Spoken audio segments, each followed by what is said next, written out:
An early morning wake-up call for the Wahoos today. Yes, tailgating outside of Scott Stadium in Charlottesville. Mimosas, some Bloody Marys, maybe some steak and eggs. I'm getting ahead of myself.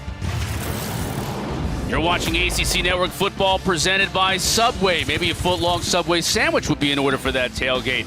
Here at Scott Stadium in Charlottesville, a very interesting matchup between the Illinois Illini out of the Big Ten and the Virginia Cavaliers out of the ACC. The Illini taking the field, and the Cavaliers following suit.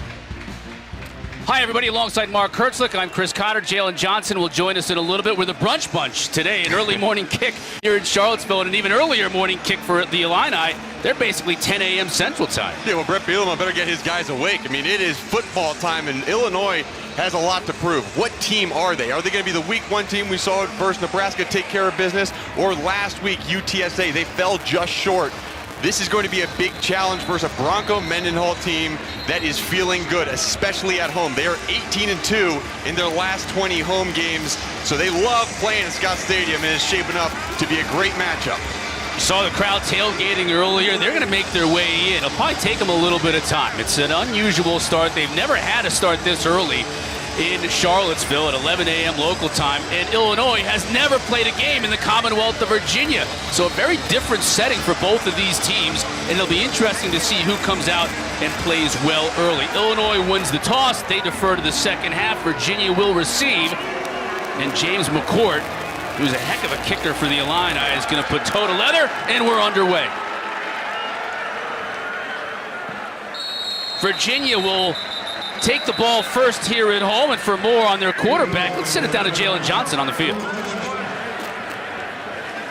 Yesterday when we talked to Coach Mendenhall, he could not say enough good about his quarterback, Brennan. He said that he's one of the most competitive guys that he has on his roster. He looked around the room and he said, we could go and do a pickup game for anything. Basketball, football, soccer, and he would be the guy that you would pick first. And with a smile on his face, he said that's the exact kind of guy that I want leading this Virginia football program. Yeah, thanks, Jalen. Second year as a starter. He'll throw on first down. The left-hander finds a strike right at midfield.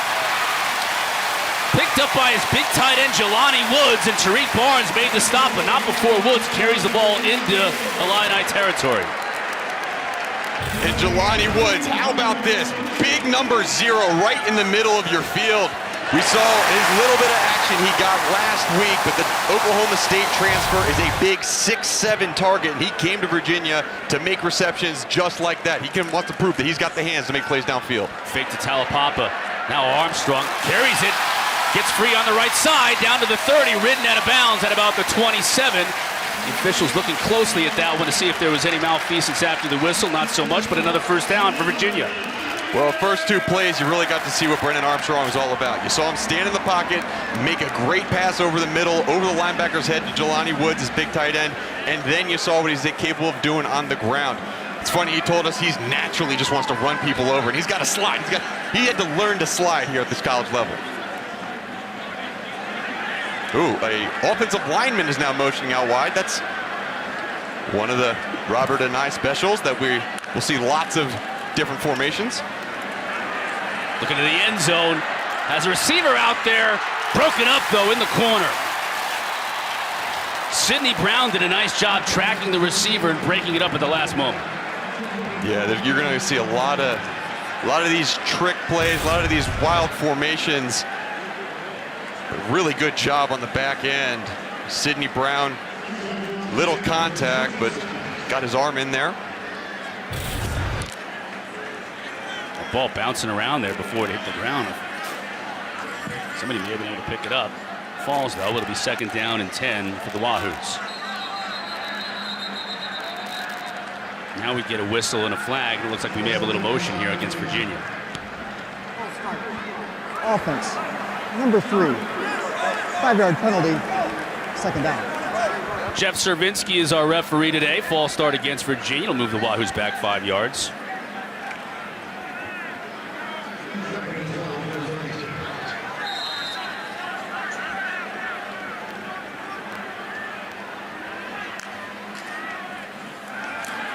Armstrong with the fake to Thompson. Has a receiver open again. That's the tight end once again, and he'll score! Jelani Woods, 2 big catches on the drive, and he finishes it off with a touchdown. Jelani Woods, what a way to start off this game.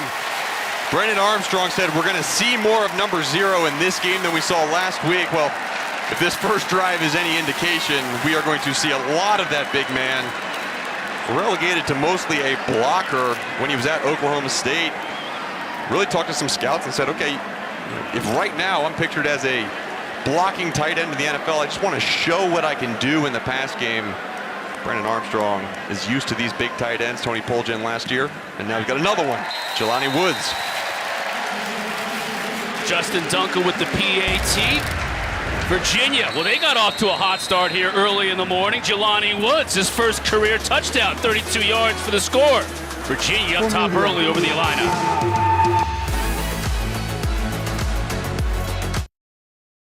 Jelani Woods, the big tight end, transfer out of Oklahoma State. Mark, you said it, he wants to get more involved catching the football, so he comes to a school and a program like Virginia, who has a history in Bronco Mendenhall utilizing the tight ends. How about 2 catches for 63 yards and the score to finish off that first drive? Yeah, that'll work. I think Bronco Mendenhall likes his decision to bring in this big tight end on the transfer portal.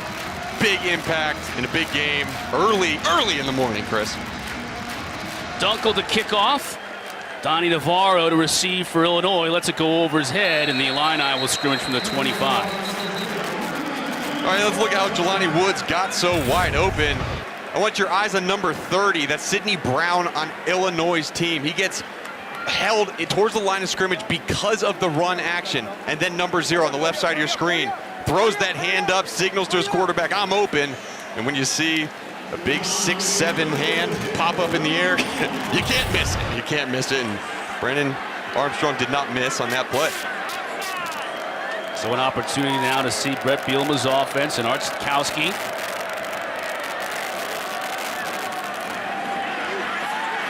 Quick push pass, but not a whole lot of room that time as Joey Blunt comes up from his saber spot. Loss of a yard on the play. Blunt plays that sort of roll burst in the secondary. The saber position they call it here. Virginia, and he makes the stop for a loss. Yeah, really big play. And we got to look here at Illinois' quarterback, Art Sikowski.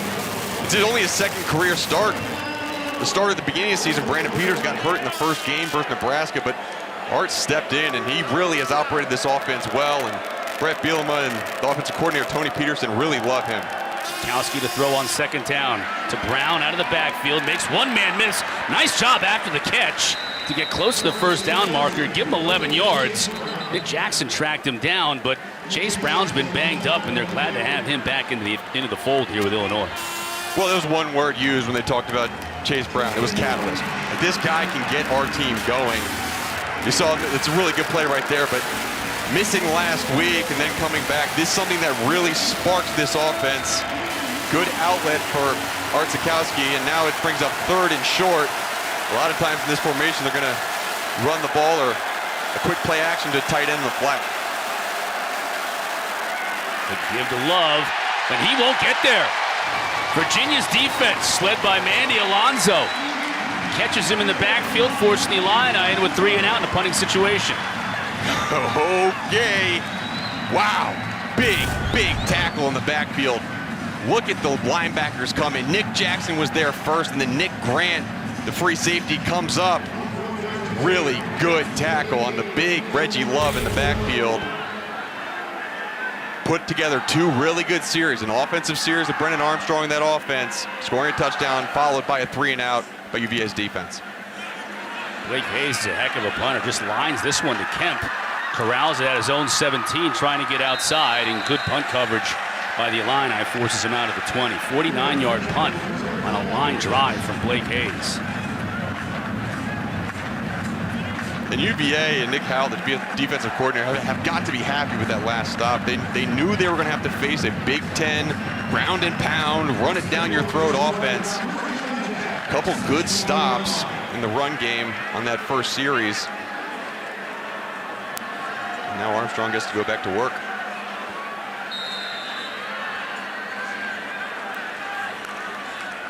Armstrong to throw again, fakes to the right, comes back to the left, little underneath screen.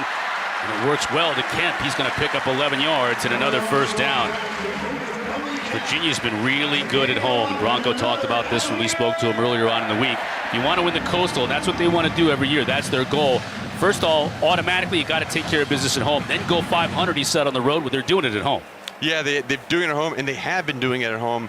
It's the road games. They've had a real tough time the past year and a half on the road. Fake to Thompson. Armstrong to throw again, firing downfield, has a receiver, and they connect.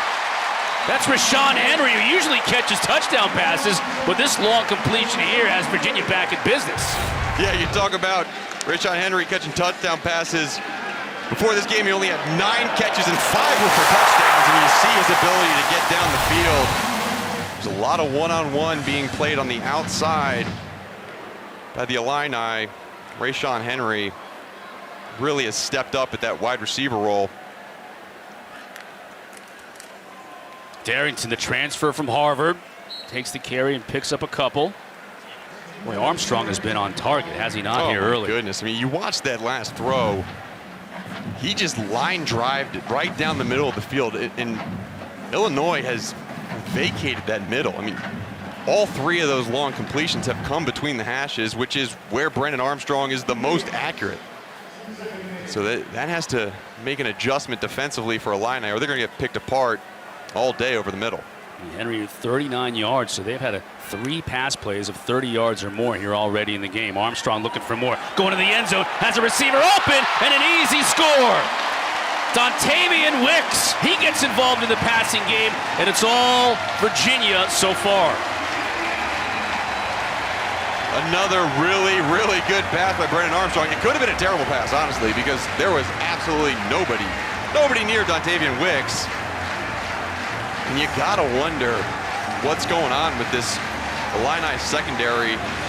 Last game in the first half, Chris, we saw them play very soft, not very aggressive versus UTSA. And when we talked to their defensive coordinator, Ryan Walters, we said, I had a conversation with them at halftime, told them they need to be more aggressive. Might have to have another conversation right now with his corners. Brennan Armstrong, what a first quarter. And we're only 5 minutes in. 5 of 6, 141 yards, and 2 scores, including this one to Wicks. 14th tip, Virginia. That boy good.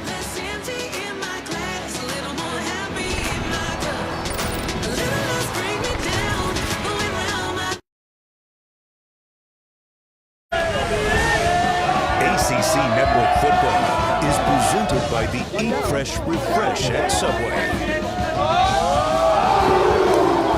Virginia quarterback Brennan Armstrong breaking the rock.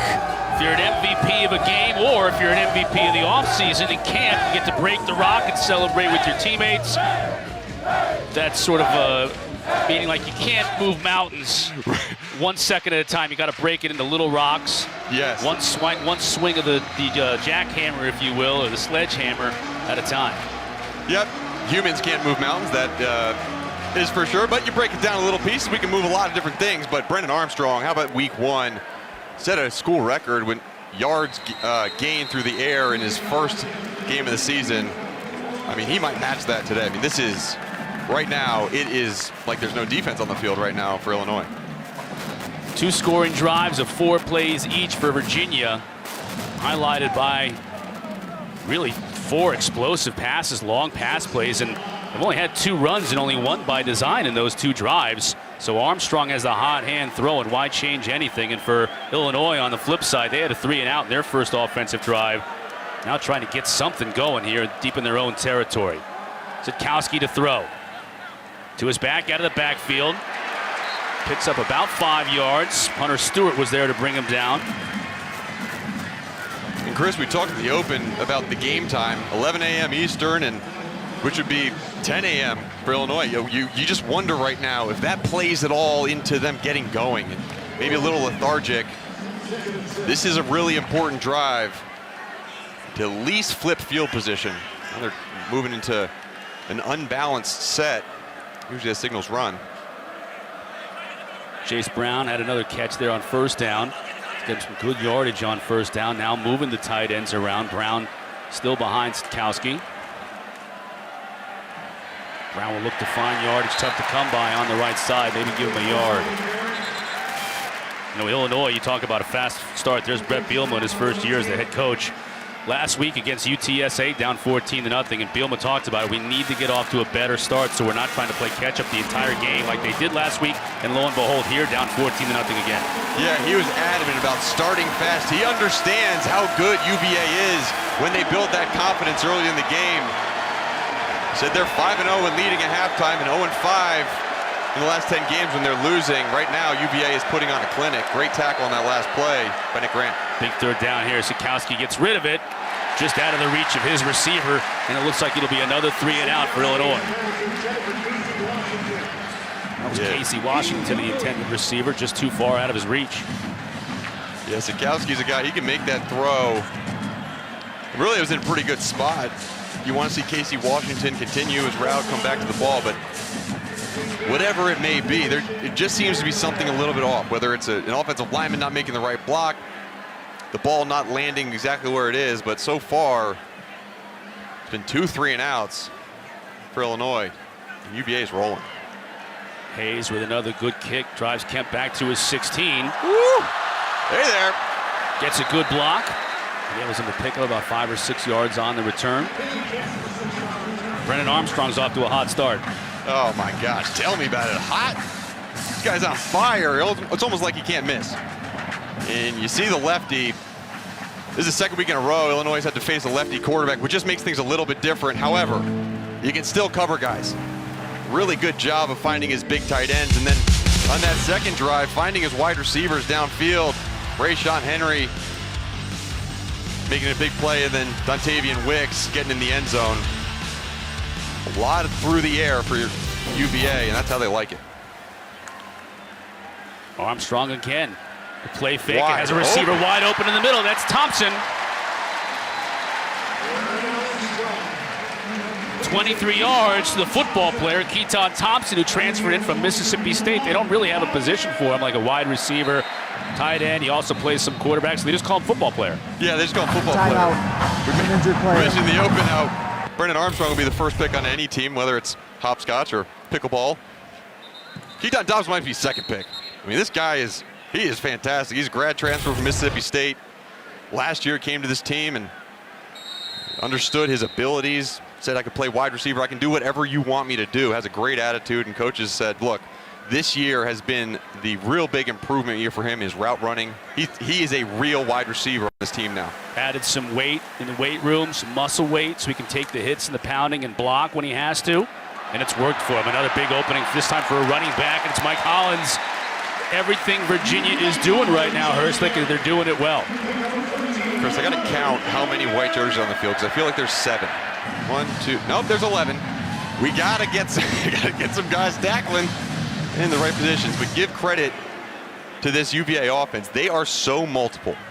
What Robert and I does, he creates all these formations, all these different personnel groupings, really messes with defenses, and so Illinois just has to settle in, play their base coverage, and tackle the football. Carried along the right side is Ira Armstead, so this is another situation where Armstead, who is listed as a quarterback, he's more of the football player type as well, along with Thompson. Jacob Rodriguez, number 98, you'll see him, the freshman, in that football player role where they'll take a direct snap, they can throw the ball, Armstead can throw it, he can run it, they can play him out wide, and when you talk about different formations. Yeah, and when you say can, they do, right? You know, some people have the ability, but this offense, they utilize those abilities. And they've really maximized their potential of their future quarterbacks by getting them on the field. Yeah, now Armstead right here is in the slot. They motioned him out as a receiver. Armstead hits a receiver for a short gain. Illinois defensively has gotten into more of a zone package. They felt like the man-to-man wasn't working, which it wasn't. And to me, that pass right there, someone catches a pass, you tackle them for a 5-yard gain, like that's okay. Now bring up 3rd and long, 3rd and 6. That's what Illinois wants to do. I expect to see more of that zone coverage from them. Kemp now the wide out in the backfield along with Armstrong.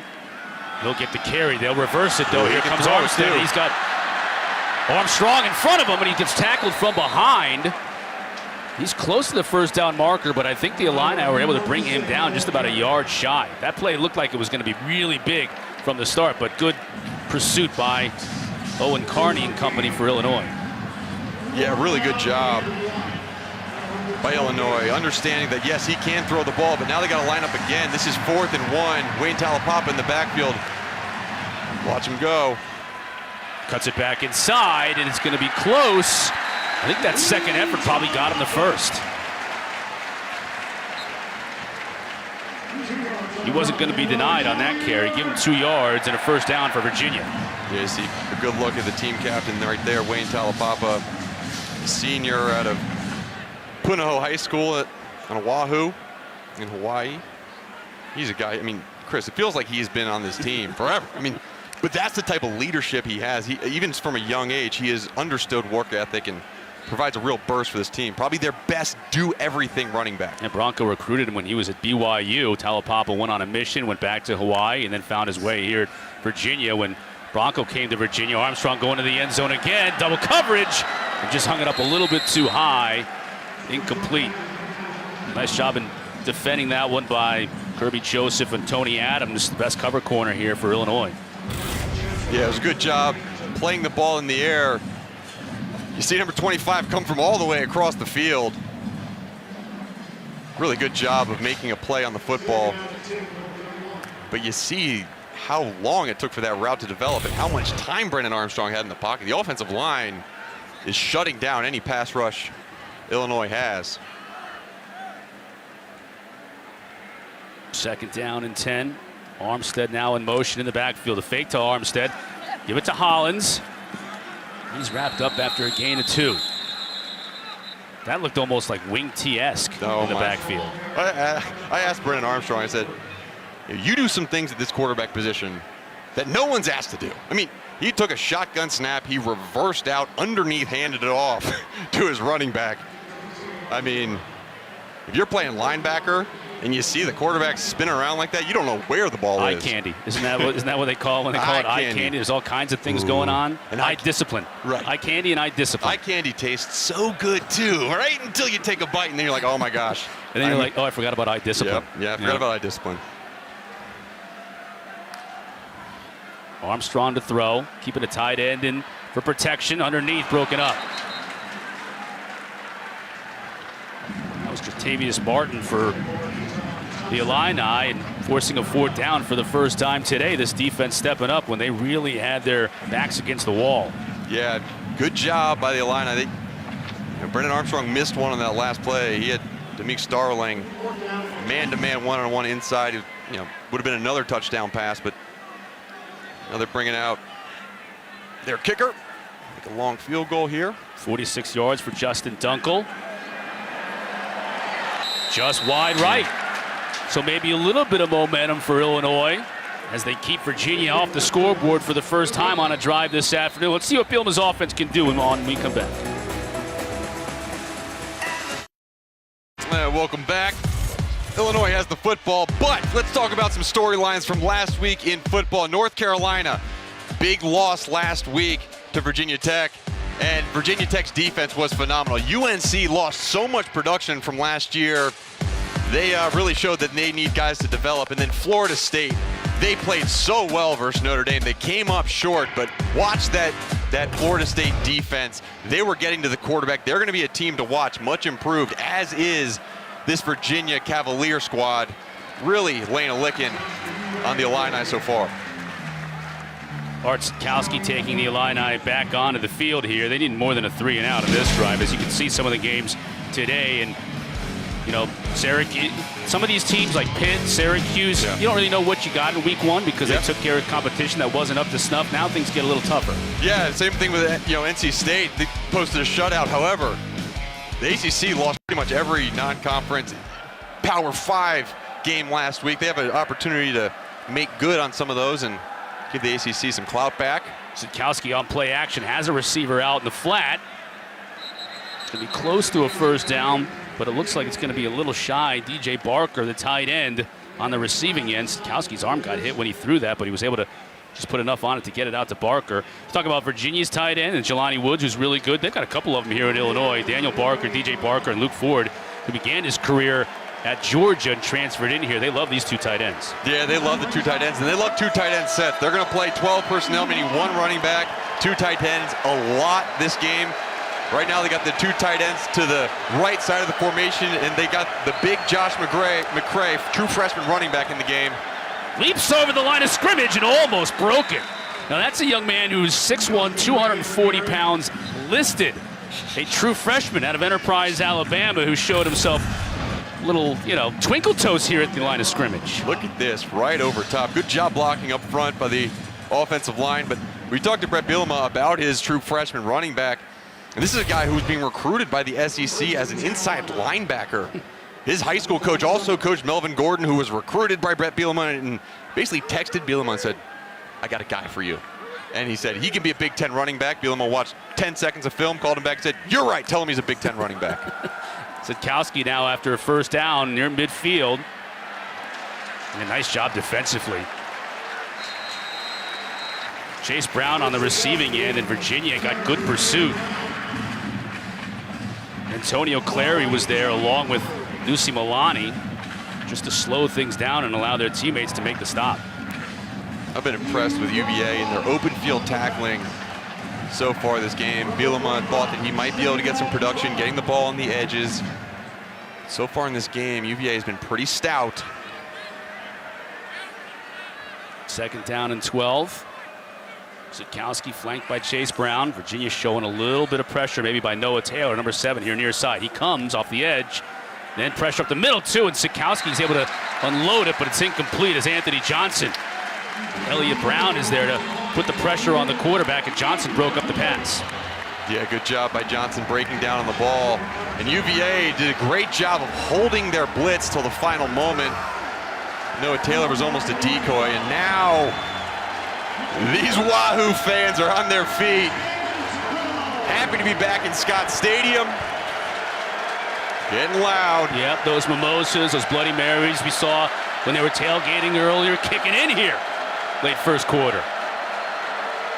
Third down and 12. Here comes pressure. Virginia brings it, picked up initially. Sitkowski, though, misfires.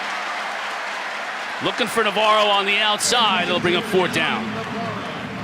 Sitkowski had him too. Had him on the comeback route. I don't think it would have gotten enough for a first down regardless. But Illinois offensive line, good job protecting their quarterback, allowing him to make the throw just off target. Okay.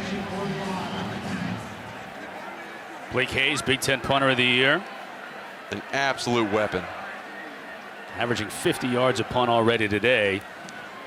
He just makes it look easy.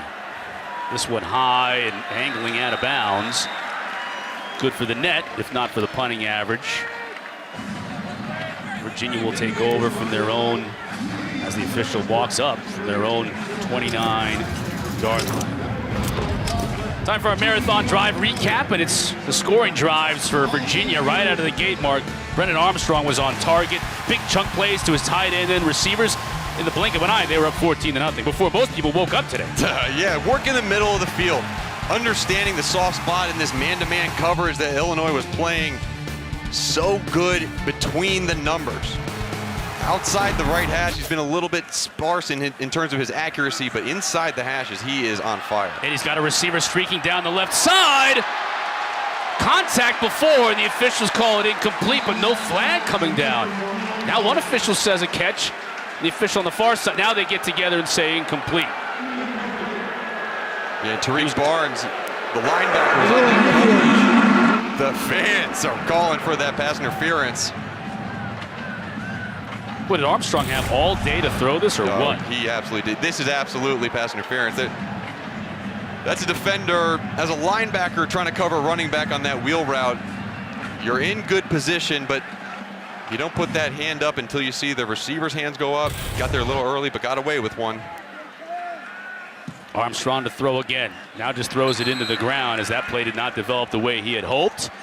Just took his medicine to play for another down. An impressive stop right here. Third down and long. It's what Illinois wants to wants to force Virginia to do offensively. Obviously, it's not over till it's over, but this is where Illinois wants to pressure.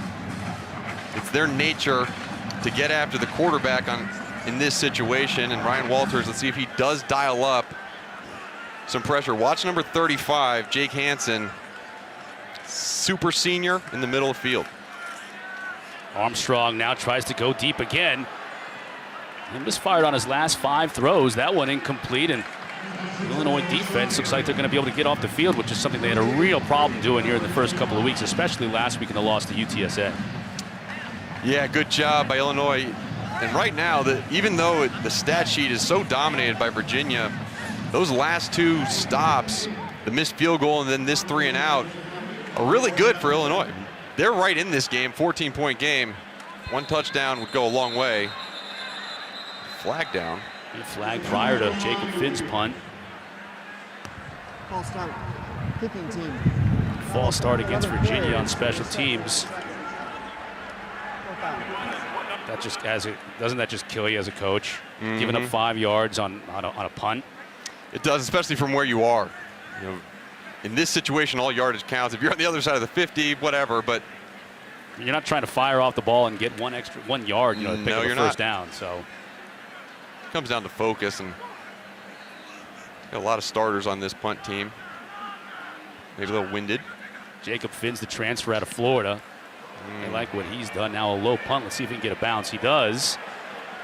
And it favors the Cavaliers down to the 28-yard line, and that's where Art Sikowski and company will take over with 28 seconds left to go here in the first quarter. Coming up next, Rutgers and Syracuse from the Carrier Dome, followed then by number 6 Clemson hosting South Carolina State in Death Valley. Our day is capped off with our ACC Network primetime matchup presented by Geico. Jacksonville State squares off against Florida State. Kenzie Milton, will we see more of him, you think? I think so. I mean, he came into the end of that Florida State game and led a really solid drive. Looked good. Yeah, he looked really good, and the way they run that offense, I can anticipate seeing both of those quarterbacks in that game. Chase Brown trying the right side, still on his feet, running hard for 2 yards. That's pretty much been the MO in this running game for Illinois in this first quarter. 2 yards in a cloud of dust. Yeah, you really want 3.5 yards in a cloud of dust. 2 yards in a cloud of dust isn't going to get it done. However, they want to establish that run game. We talked to Bielema about his lack of run success early in the game. He said, stay with it, it'll work. Hasn't worked so far. Lots worked well for Virginia. The Cavaliers, an early start here in Charlottesville, and they got off to an early start with 2 quick scores. 14-0, Virginia after 1.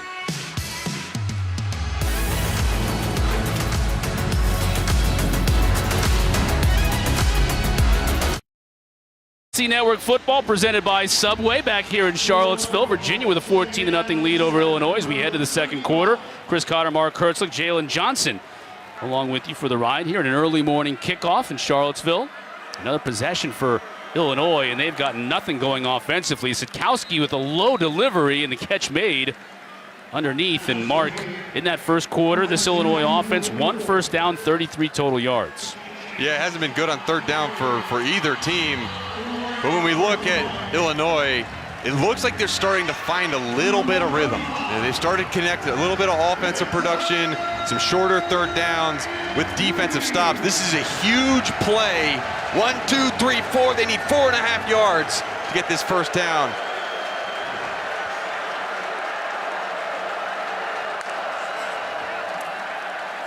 Virginia brings just 4. Sitkowski has time, and underneath to Isaiah Williams, and just the second time we've called his name today, and I promise you it won't be the last. If Illinois wants to stay in this game, they'll move the chains. Great protection up front by Illinois' offensive line. Doug Kramer, the 3-time captain, in the middle of that offense at center. He kind of anchors the whole system.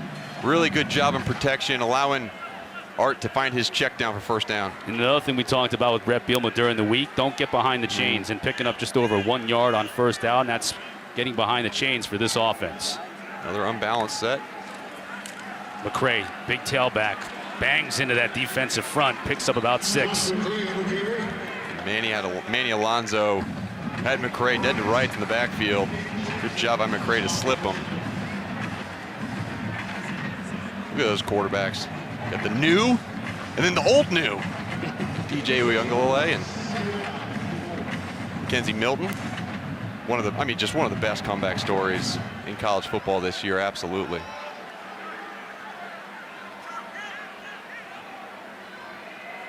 Second down and 4 for Illinois. Give to McCray again. Lowers his shoulder this time. Gang tackled by Virginia. Give him maybe a yard. It'll bring up another big third down from midfield. Last couple plays, Illinois have come out with their 2 tight ends, 1 running back, but they brought all their receivers and their tight ends to one side of the field. They like to overload those formations, a lot of downhill run. This is a third and manageable. They're going under center now. Be alert for the play action. A tight end sneaking out in the flat. Sikowski has to get rid of it, and does. Chase Brown, a lot of room to run. 35.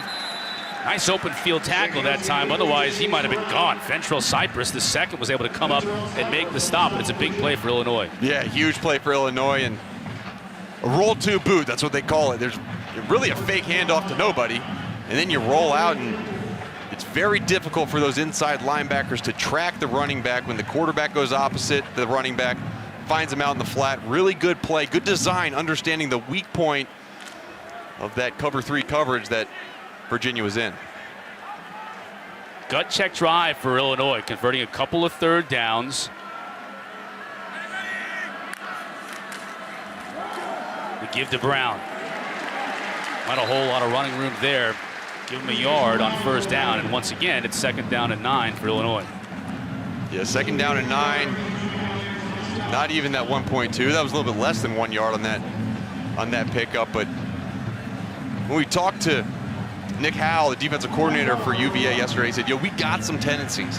That last play, it's a 2-by-2 set with the quarterback in the pistol. To them, they said that's run. That's predominantly run. Now we see a 3-by-1 set. That's predominantly pass. Fake underneath, going up top. Has a receiver in the end zone. Big hit. Did he hang on? He did. What a catch. What a catch. Deuce Spann held onto it, the former quarterback, and he got rocked at the end of that play. Yeah, and he is fast. He said he gave up the deuces sign to the defender trying to cover him. Watch him at the top of your screen. Really good job. Spun the defender, Ventrell Cypress, around, and just too far for Nick Grant to go. Good job by Art Sikowski, using his eyes to hold the safety to the right side of the formation, finding his open receiver, and that's exactly what Illinois needed on this drive. String together a couple first downs that hit on the big target in the end zone.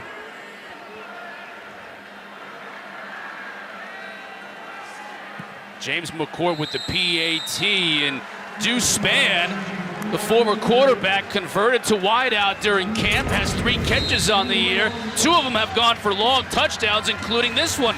An art dart from Art Sikowski. The Illini back in this thing.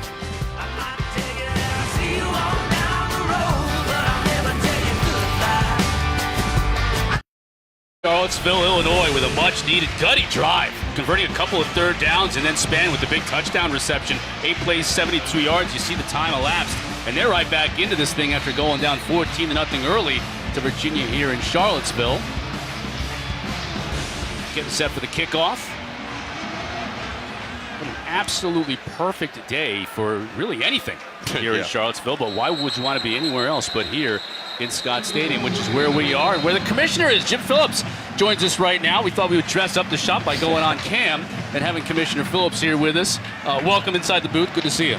Good to see you, Chris and Mark. Well, let's talk about the Alliance, because this is something that is a little bit, I don't want to say sketchy, but a lot of people don't know that much about the details of it. So flesh it out for us, if you will, especially given the fact that we have a Big Ten team here in town today. Absolutely. First, let me just say, we still pray for all those victims and families on September 11th, the 20th anniversary. But the Alliance is something that is really, I think, going to take some incredible shape as we move forward.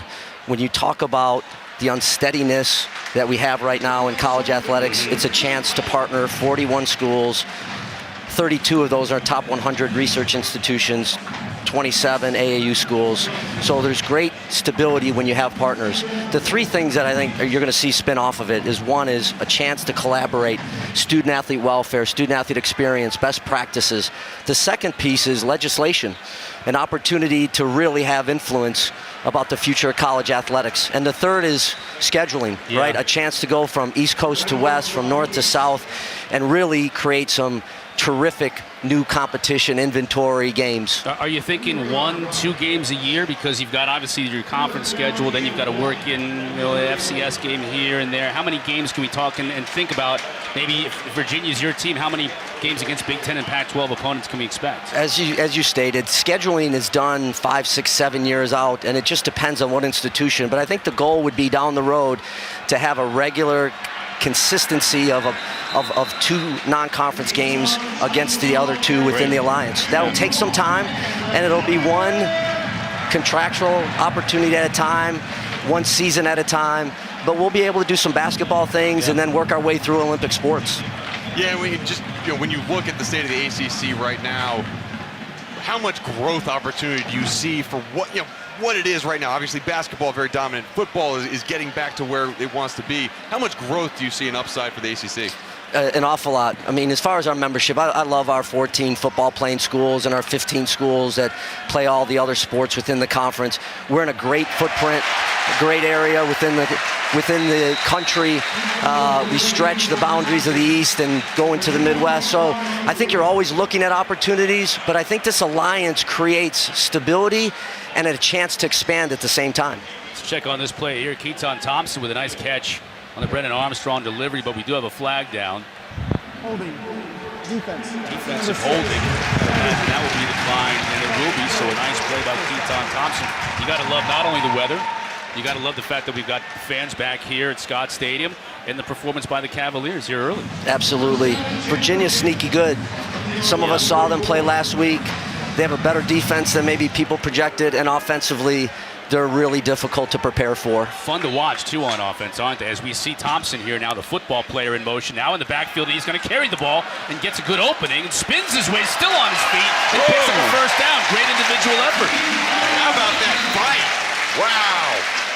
Good job, Keaton Thompson, refusing to go down. He runs angry, Chris. It's like he gets the ball in his hands, and every single step is with purpose. Really, really good job.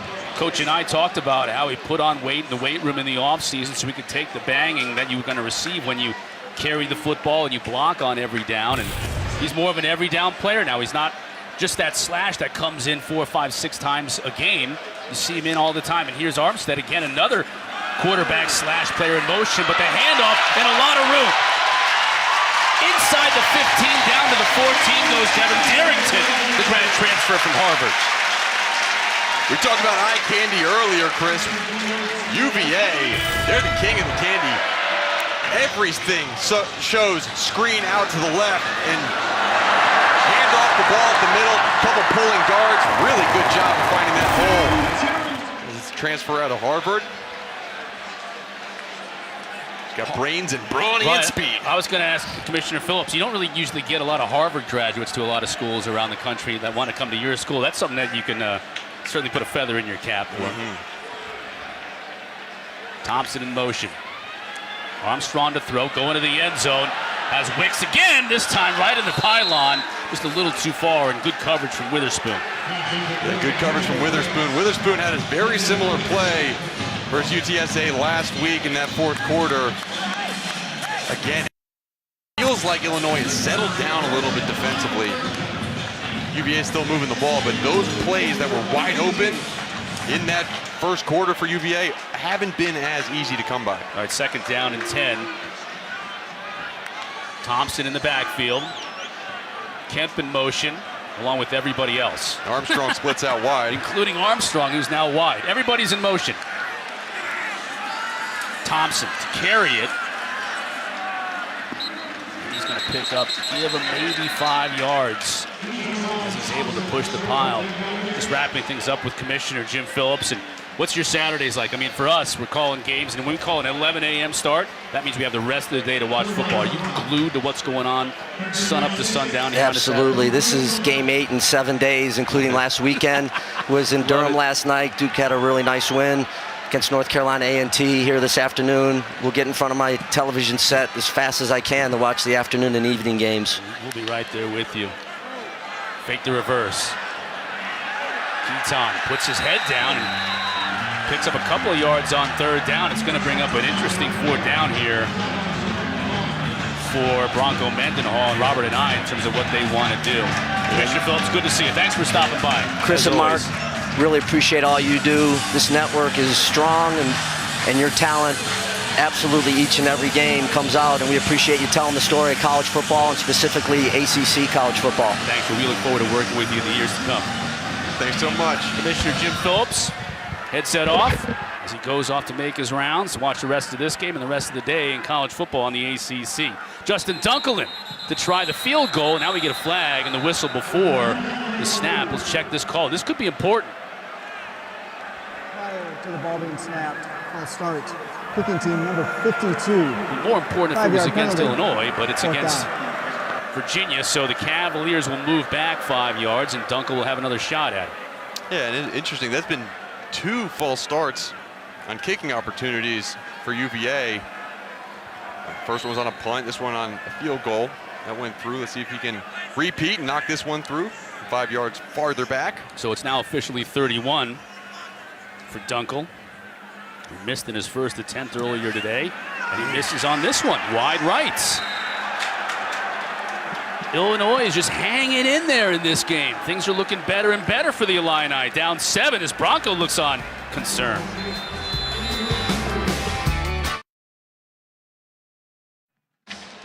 Little momentum for Brett Bielema and the Illini.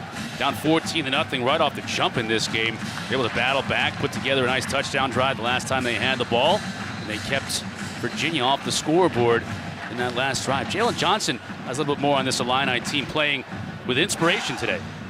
Yes, this Illini team is still dealing with the loss of one of its guys, Bobby Roundtree, who passed away in July of this year. He was paralyzed back in 2019 when he jumped off of a boat in the waters near Florida. And I talked to some of his teammates, and they said that he was so inspiring to them, and they had never seen him fight as hard as he was when he wasn't in a jersey. They said it inspired them to do well, and then they run on the field all this year and for the rest of time with the 97 strong flag just to carry that legacy onto this field. Yeah, it's a sad yet inspiring story for this Illini team, playing with heavy odds but playing for their fallen teammate. And now trying to put together another drive. Sikowski now out of the backfield finds Jakari Norwood, who picks up a nice gain on 1st down. It's about 4 yards. Deep at tailback, Illinois is. I mean, we've already seen Chase Brown, who's healthier this week than we've seen him. The young freshman Josh McCray throwing Jakari Norwood there. We saw Reggie Love, and Mike Epstein is hurt. He won't be playing today. The veteran that the Illinois fans have seen over the years, but they've got a lot of depth at that spot. Yeah, Chase Hayden, and the other Chase at running back, he's back too and provides some of that slot work. But Brett Bielema, he talked about that deep running back room as one of the reasons why he was very excited about this roster. And they've gotten involved in the pass game more so than the run game so far here. Brown tries to find a crease. Not much there. Give him a couple of yards. Antonio Clary there to make the stop.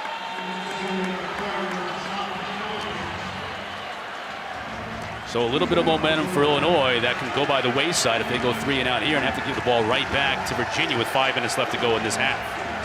Yeah, and this Virginia defense has played relatively soft on 3rd down, only rushed 3 or 4 every single time. Started off the game 0 for 3 on 3rd down, Illinois did. They've converted their last 3. See if UVA brings pressure. Come with just 3. So Sikowski has time but can't find any open receivers. Will try to get it on his own. Stuck his head in there but came up just a little bit shy. Jackson and Alonzo there to make the stop for Virginia. And yeah, he's going to be a yard short. Yeah, he's going to be a yard short. Good job by UVA's defense, understanding the line to gain right at that 30. See, Nick Jackson didn't attack. He kind of waited for him to make sure they made the tackle right before the line to gain. UVA's had problems on special teams with some penalties when they've been kicking. Got to make sure they don't jump off sides and give Illinois a free first down. And this is when you have a weapon like Blake Hayes at punter, and he's so valuable. 4 minutes left to go in the half. We want to be able to pin Virginia deep. We do have a flag on the play as Kemp makes the fair catch at his own 32. Let's check on the marker. Yeah, it looks like false start on Illinois. UVA will probably make them re-kick that ball just to give a return opportunity. Illegal formation, kicking team. 5 men in the backfield. That 5-yard penalty will be added to the end of the kick. First down and 10, Virginia. Full media timeout. Illegal formation against Illinois. Decided to actually tack it on the end of the run. It has not been as great a day for punter Blake Hayes, but nonetheless, UVA coming out trying to put points on the board. Virginia opting to take the ball and decline the penalty. So, or actually the 5 yards was administered after the return, so they're 5 yards to the good here. With just under 4 minutes left to go in this first half, Brennan Armstrong, who started the game on fire and has cooled down a bit, will try and do something with his legs, and patient running gets him a good 6 yards on first down. Yeah, Bronco Mendenhall has got to be talking to his special teams. Tell me, we have to capitalize on these drives. We get down inside the red zone. We got to stop giving up penalties, making long kicks for our field goal kicker. That's 6 points. That could be a 20-7 game, but right now, this game is tight. One play, tides are turned. Kemp on the push pass. He is electric with the ball in his hands, and he picks up a first down. And just like that, they're in Illinois territory. And what a push up front by this Virginia offensive line. Look at the right side of the offensive line. 72, 69, 55, 85. All these guys are 10, 20 yards downfield. No wonder there's room to run for Billy Kemp on that sweep. And this is an offensive line that is filled with seniors. You talk about 20, 30 starts for about 3 or 4 of these guys up front. Very experienced. Rolling the pocket, Armstrong downfield, Kemp on the comeback pattern. Easy pitch and catch right on the sideline, and another first down. Plenty of time, too, just under 3 minutes in this first half, and Virginia's on the move. Billy Kemp just ran a fantastic route. He's on the Biletnikoff watch list, nation's best receiver. A little bit undersized, 5'9", 175, but he runs routes so well that you see him lined up outside. He can line up inside. He's taking the jet sweep. I mean, he's such a dynamic player that's developed for this UVA team. To see him with double-digit catches in a game is not something that's out of the ordinary. He gets so involved. Now Armstrong to the tight end. There he is again, slips a tackle. Jelani Woods with a first down. You said it during the break. Why don't we get number 0 more involved if you're Virginia and on this drive? Sure enough, there he is. Yeah, and he's being covered by Derek Smith, the strong safety, who's 6'2", 220 pounds, and he looks small compared to Jelani Woods. I mean, that's a big safety, but Jelani Woods, I mean, he's next level in terms of size, and you saw the strong hands catching traffic and turned upfield.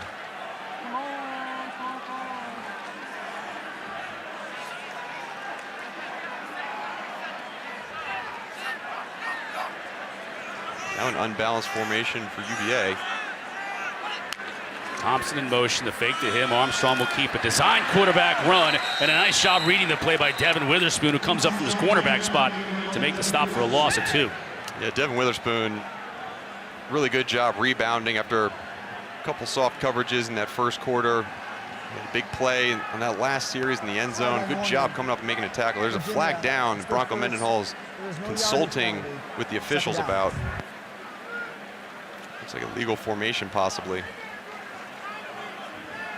Even if Virginia declines the call, Mendenhall wants to show the officials that it's not illegal. This is why it's legal, and let me tell you why, although we might be here for a while if you wanted to go through all the maturations. Looks like they picked up the flag. So he made his point. Second down. Plenty of time, lots of time for Armstrong. Now he's chased. He can run it if he wants to inside the 10, and he steps out of bounds at about the 6. Man, I thought Armstrong was bottled up. I didn't think he'd be able to get outside. And you talk about a savvy veteran. I mean, a guy who understands how to use the pump fake, just having his right hand off the football, slows down a defense just enough for him to reach that edge. That was a huge play. Now it's 3rd and 4, and we've seen 2 missed field goals with Billy Kemp in the backfield. Look to get 5 wide receivers out. Try to pick up this first down. Thompson in motion. Now he's under center. Now he stays in motion. They can get a first down at the 2, going for the touchdown, and they get it. Wicks, his 2nd touchdown reception of the day. Wahoo's back in business.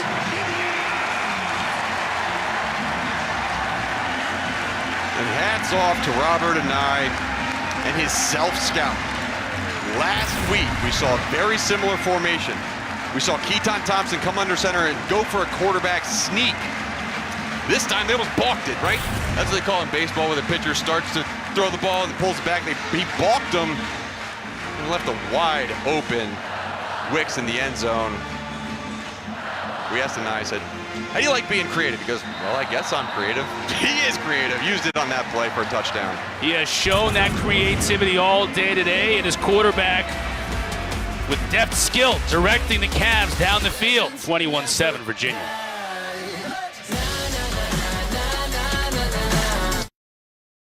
ACC Network College Football, presented by Subway, is brought to you by Peloton. Brennan Armstrong had a good week last week to start this 2021 campaign. Threw for 339 yards, 2 touchdowns, 0 picks in the first half here today. 3 touchdowns, 251 yards for the Virginia signal caller, and we still have a half of football left to play. Dunkel to the back of the end zone. And Illinois will take over with 1:17 left to go in the first half. Jordan Cornette back in studio. What's coming up at the half? Thanks, Cotter. Coming up on the Auto Owners Insurance Halftime Report, Redemption Week underway in the ACC. We update you on Pitt, Tennessee, and what's going on in that one, and also what the Pack need to do if they want to stay perfect down in Stark Vegas. Back to the most physically imposing booth in all of college football. That's you know right. it, JC. I got to give love to the guys back there, too. Coach Rick and Eric McLean, E.J. Manuel. I failed to mention McLean last week, and he got upset. And if there's one thing you don't ever want to do, it's upset Eric McLean. No. He's also such a nice guy. It's No question. You just feel guilty. You feel guilty and you might feel pain. Right, that's true. Pain later, guilty now. Called a great game last night, the Duke game. Sikowski trying to get something done here in the final minute. Complete out to the outside. That's Navarro. Makes the catch. The 2-minute drives last week were where Sikowski really settled in. He found his rhythm, went into halftime, and came out of halftime with some more confidence. And then towards the end of the game, they started getting their explosive wide receiver, number 1, Isaiah Williams, involved in the game. See if he makes a difference on this 2-minute drive. Clock winding down. Now 49 seconds and stopped. Game clock operator, please reset the game clock to 51 seconds. And we'll start on my signal. Putting 2 more seconds on the clock. 51 seconds. 51. I'm reading Jeff Cervinsky's lips, our referee. Thank you. Coach Bielema wants an explanation. And look at number 1. He's in the slot towards the top of the screen. It's Isaiah Williams. All 3 timeouts on the board for the Illini. Quick pass to Navarro again. Picks up about 5, and now I imagine that Illinois is going to have to use one of those timeouts, and they do. They're first. 30 seconds. They have a heck of a kicker in James McCourt, too. He has 6 50-yard field goals in his career, including 2 already this season, so he can bomb it. Yeah, that's not bad. They have 2 kickers that are really, really good. Obviously, you mentioned McCourt, and then Blake Hayes, dominant punter. Right, here's our Sunday best for tomorrow. We'll feature the field hockey match between number 24, James Madison, number 14, Wake Forest at noon, followed by the Sunshine State women's soccer match between USF and Miami, right here on the ACC Network and on the ESPN app, of course. So 2 timeouts on the board for Illinois, trailing by 14 here with 41 seconds left in the first half. There you see James McCourt, young man from Ireland. Groza, award candidate. Sikowski, he's got all kinds of time. Now the pocket collapses on him and he's sacked. Hunter Stewart brought him down. Really good effort by Hunter Stewart, the Mike linebacker for this team. Filling in for Zane Zandier, who left. You see on the bottom of the screen, good job using his hands against the offensive tackle. Number 13 just slides right underneath. Tries to get the ball out, but big sack brings up a 3rd and long. A yard line to gain is the 36-yard line on the other side of the 50. That would set up a 53-yard field goal for James McCourt, which he banged through versus UTSA last week. Got to convert here on 3rd down first. 3rd and 6. Pressure up the middle. Noah Taylor's going to bring him down. Now, if you're Virginia, do you call timeout here? I think you do.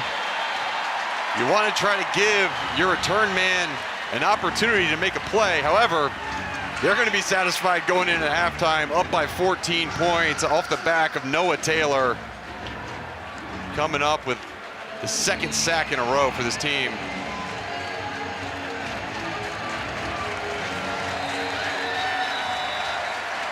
Brett Bielema and the Illini on the road. Early start for them, and it didn't start very well. Down 14-0 early.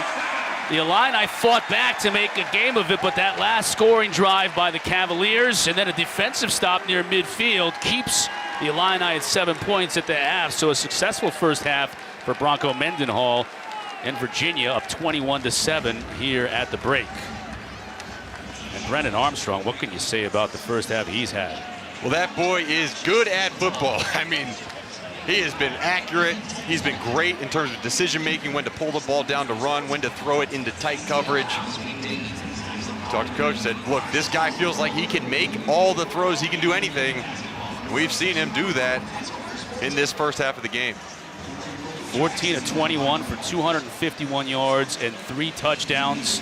0 picks, throwing 31 yards on the ground, too. What a half. Let's send it down to Jalen Johnson with the head coach. Coach, we've seen so many different formations from you all on offense. What do you think those different formations are having on the defense of Illinois? Well, we hope it's putting them on their heels and make them adjustment conscious, which has led to some big plays. That's the intent. So you've had a couple miss on your special teams. What do you say to your guys and your kicker in the locker room to make sure their heads are on straight for second half? Yeah, he just has to make the next one. We need to convert on 3rd and 4th down offensively. I'd rather have that than the field goal kicker going out there, but when we do that, we've got to make it. Thank you, Coach. Thank you, Coach. Jalen got the 4-side sweatshirt on. Those are the fans here in attendance, and they're liking what they see. 21-7 our halftime score. Halftime report after these messages.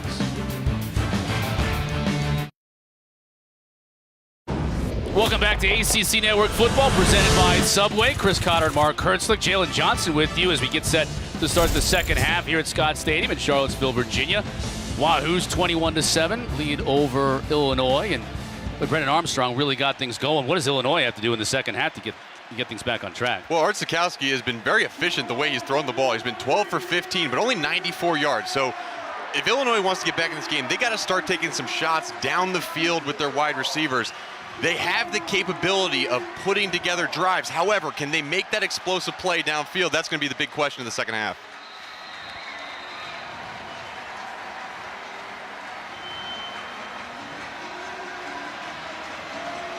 If you're just joining us, great day for football here in Charlottesville. Brennan Armstrong, the Virginia quarterback, 251 yards and 3 touchdowns passing in the first half, staking the Cavaliers to this 2-touchdown lead. Dunkel kicks it off,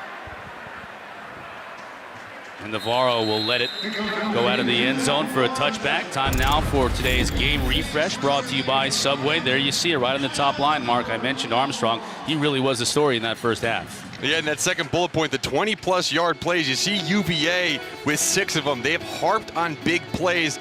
Now, Illinois, they got to get that number up. If they want to win this game, they got to start putting pressure on Virginia's secondary down the field, and then defensively, big stop with those 2 sacks in the last series. Last time we saw UVA defense before half.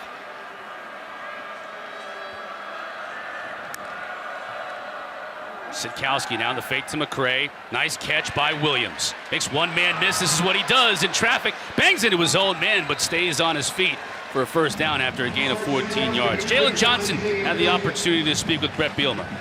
I did. I talked to him and I asked him, Coach, did the early start time maybe have a little reason for why you guys started slowly? And I'm paraphrasing. He said, no, we just started badly. And I asked him what he likes from his quarterback, Art, and he said he thinks he started a little erratic in the first half, but he says that once he gets into a rhythm, he'll be A-okay.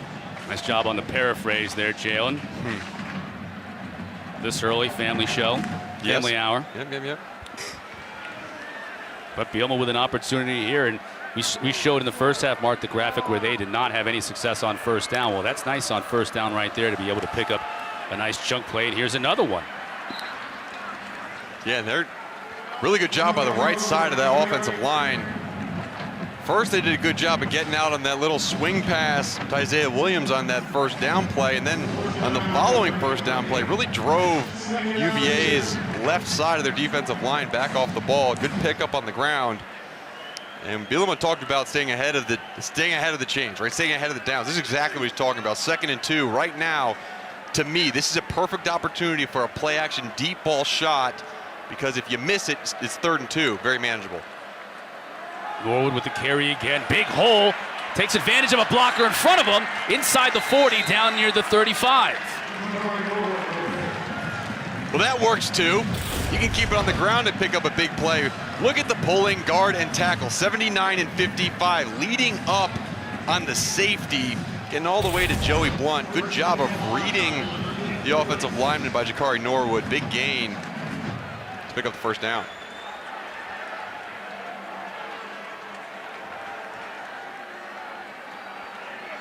Norwood stays in there. This time play fake to him. Sitkowski going up top.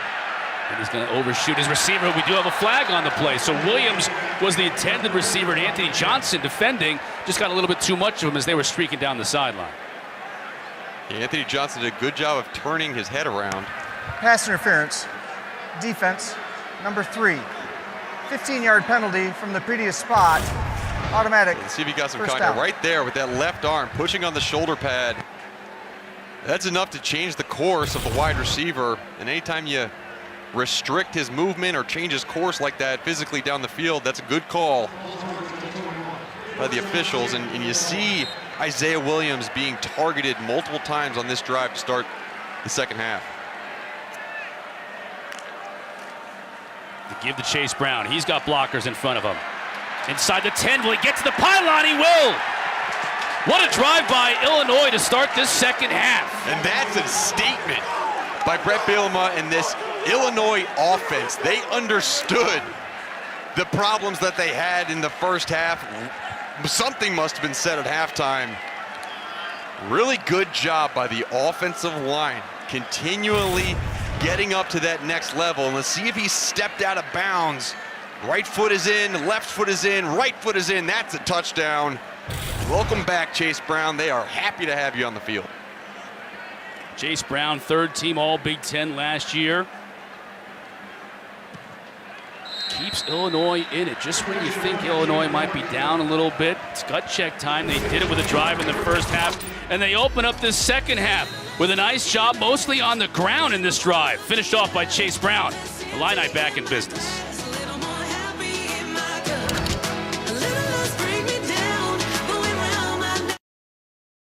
Network today. Don't forget, coming up next, Rutgers, Syracuse in the Carrier Dome. Then we got Clemson and South Carolina State in Death Valley. We're going to cap off our day with our ACC Network primetime matchup presented by Geico. Jacksonville State squaring off against FSU all day on the ACC Network. Took Illinois a minute or 2 minutes and 1 second to score coming out of the halftime locker room. And Chase Brown, 21 yards for the touchdown.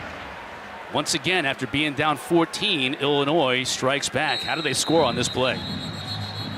Yeah, Chase Brown's going to be one to make the stat sheet, but watch the offensive line. You see number 55, the left guard, and number 75, the right guard, pull around and get up on the linebackers. Really good job. Chase Brown wasn't even touched as he got around the edge. The linebackers, number 7 and 6, need to bump over to their left against that unbalanced formation. Really good job by Illinois, understanding that UVA was late to adjust. The first time they ran that earlier in the series, coming right back to the same play, just going in the opposite direction and capitalizing with 6 points in the end zone. Good job blocking on the outside, too, by the receivers. Talapapa into the teeth of that Illinois defense, gets about 2.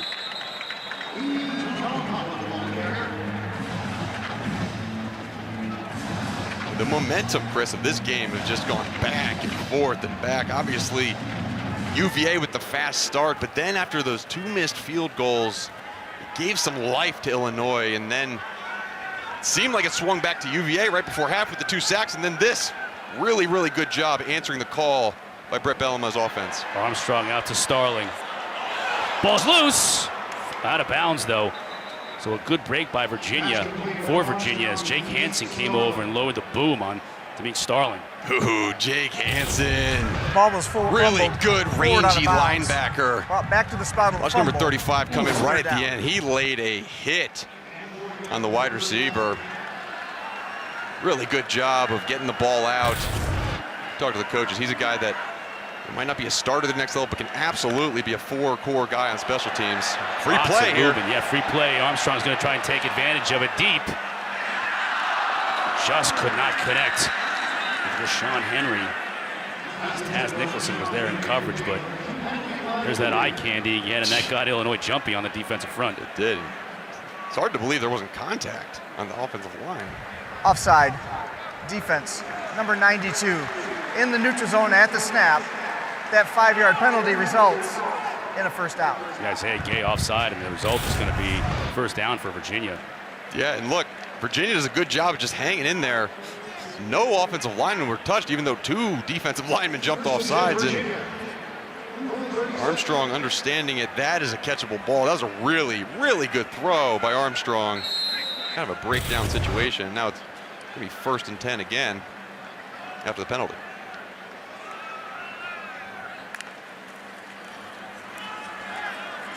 Little razzle-dazzle, now they're going to throw it to Armstrong, who makes the catch, cuts back inside, still on his feet down to about the 46. Well, how about that? Robert and I dialing up another trickeration play. Brennan Armstrong can do it all. Watch how many people touch the football. Quarterback, other quarterback, wide receiver, quarterback gets it again. I mean, how do you defend something like that? Great job. Nice pass by Dontavian Wicks, who has 2 touchdown catches in this game, and now a nice pass to convert another first down. Armstrong, more traditionally, over the middle to his tight end. There he is again. That's Woods. Tough to bring down and tough to cover, as we're seeing in the middle. Derek Smith doing his best, but that is a big old wide body out there, 6'7", 265 pounds, and really involved in the passing game today. I don't know if it's even possible to play bigger than that, but he is playing bigger than that. And one thing I've noticed too, his hands have gotten softer as the game has gone along. He has more confidence in himself over the middle. Good job catching traffic. Thompson, he looked to throw. He's gonna throw downfield.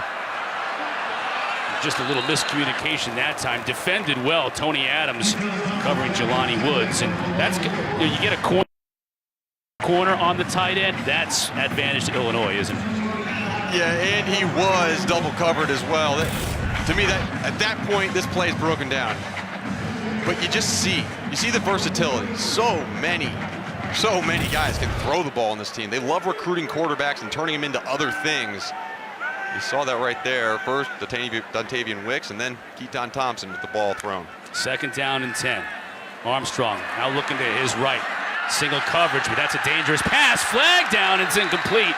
We'll check the flag. We're going to get an interference here, and it looks like it's going to go against the defense, and Armstrong is down. He got hit hard right as he was releasing the football. They don't call him Thorderback for no reason. Thorderback, referencing Thor, God of Thunder. Looks like he's a tough guy out there on the field. Pass interference, defense number 6. 15-yard penalty on the previous spot. Automatic first down. T.A. Tony Adams guilty of the infraction here, working on Rashawn Henry, just that left tug. Yeah, left tug, and Here's the pressure. You see him kind of leaping over and then coming down, kind of grabbing that right knee. Have to keep an eye on that, see if that affects how he releases the ball. That for a left-handed quarterback, that's going to be his front knee. They'll try Talapapa right now in the middle. Maybe a yard for him. As Virginia has a fresh set of downs in the red zone. Chris, what those deep passes have done too, they loosen up the defense up front.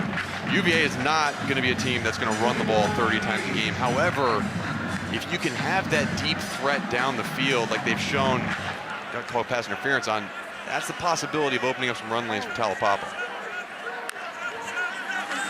Again, Talapapa cuts it back inside, has room, down to the 5. First and goal for the Hoos. And you saw right there, it's exactly what we're talking about. A little bit looser on the defensive front.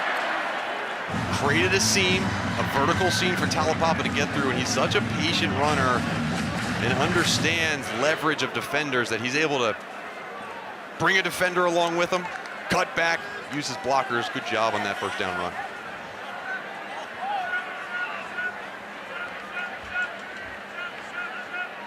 Unbalanced set again. Mission motion. Talapapa still on his feet, trying to find that goal line and can't do it. Picks up about 3. Mission motion.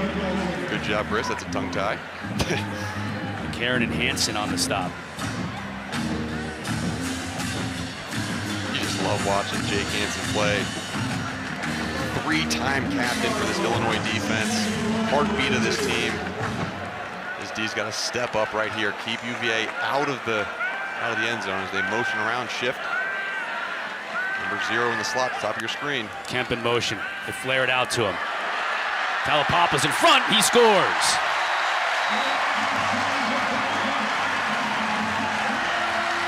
There are so many offensive threats for this UVA offense. Billy Kemp, this time he capitalizes.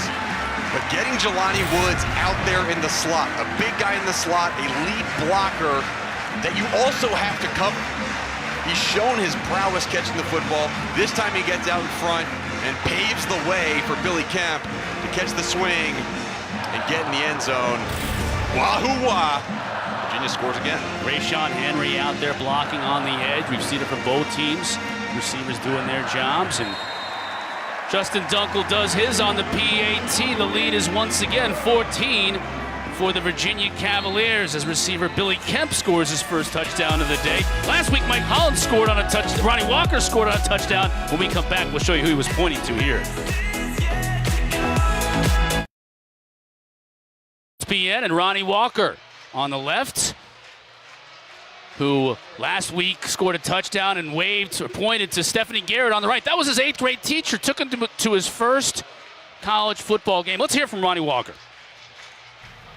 Out of all the teachers that I had in my life, the one that stood out to me was Miss Garrett. She is very essential because she was my 8th grade teacher that took me to my first college football game here at UVA. When I scored my first touchdown here at UVA, I pointed to her in her section just to acknowledge her and thank her for everything that she done for me. That's a great story as Dunkel kicks off here. And for more on it, let's send it down to Jalen Johnson on the field. The way that Ronnie feels about his teacher, Miss Garrett, is the same way she feels about him. She said that she is so proud of him of the football aspect. The reason that he brought him to that game and it was because he was a leader in her classroom. She said he was a kind person, and the reason that today she is so proud of him. She was one of the first people that knew that Ronnie was coming to UVA. He called her, he goes and talks to her classes, and she's just so proud of them, and their relationship is super, super sweet. Yeah, it's cool. There's a great picture right there. Is that Ronnie Walker in 8th grade? Yeah. He was at the game. That's him in 8th grade? Yeah. All the way on the left and button up. Yeah. Or button down, however you want it button. Sitkowski here on first down, rolling the pocket, being chased. He's just going to have to throw this one away. Hey, Extra Yard for Teachers Week. It's an annual effort led by the College Football Playoff Foundation. It brings college sports together to support and honor great teachers across the country at games and on social media. To learn more about Extra Yard for Teachers, follow CFB Extra Yard. And there's Stephanie Garrett on the right. Eighth grade teacher, that's a great story. Yeah, I think we all have a teacher at some point in our lives who's been really influential. That's so great that Ronnie Walker was able to acknowledge his teacher. And she's here once again, season ticket holder. She'll be at all these UVA games. Second down and 10 for Illinois, looking to respond again. Now down 14 points in this game, and Williams gets brought down, knifing in from the secondary is Joey Blunt. Joey Blunt missed a lot of last year with injury, but this is a guy who, to me, is the heartbeat of this team. We talked to Brennan Armstrong, and he's gone against this defense a lot during training camp. He said it's just a different squad when number 29's on the field. And these Wahoo fans are getting loud in Scott Stadium. They understand the importance of this third down. See if their defense can get the ball back for Brennan Armstrong and their offense. Showing pressure. Come with 4, now 5 off the edge. Sikowski has a little bit of time, but couldn't hit DJ Barker. What a play in coverage by Noah Taylor. Listed for the first time this week as the X-linebacker. X-linebacker because he's not just a rush end, although he can. He's not just a cover guy, although he can. Look at him drop out, flip his hips, and play DJ Barker so well. That is an impressive play by that outside linebacker, Noah Taylor, the senior out of Silver Spring, Maryland.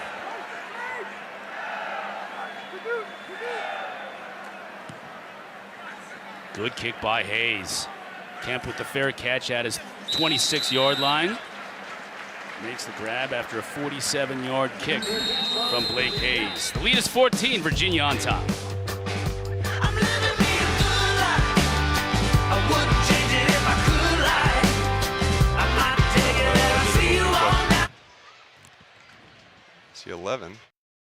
Back here about midway through the third quarter on their last offensive possession, quarterback Brennan Armstrong got hit, and he came up limping, and you see he's got a brace now on his right leg. Here's the hit, just sort of a lower and an upper hit as he got rid of the football, grabbed his right knee, hobbled off.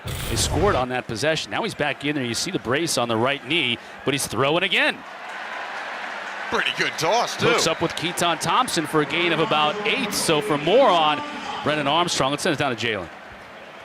Said after that drive, he came off limping. They put him in the tent, covered him up, and checked him out for a little bit, and came back out with that brace on.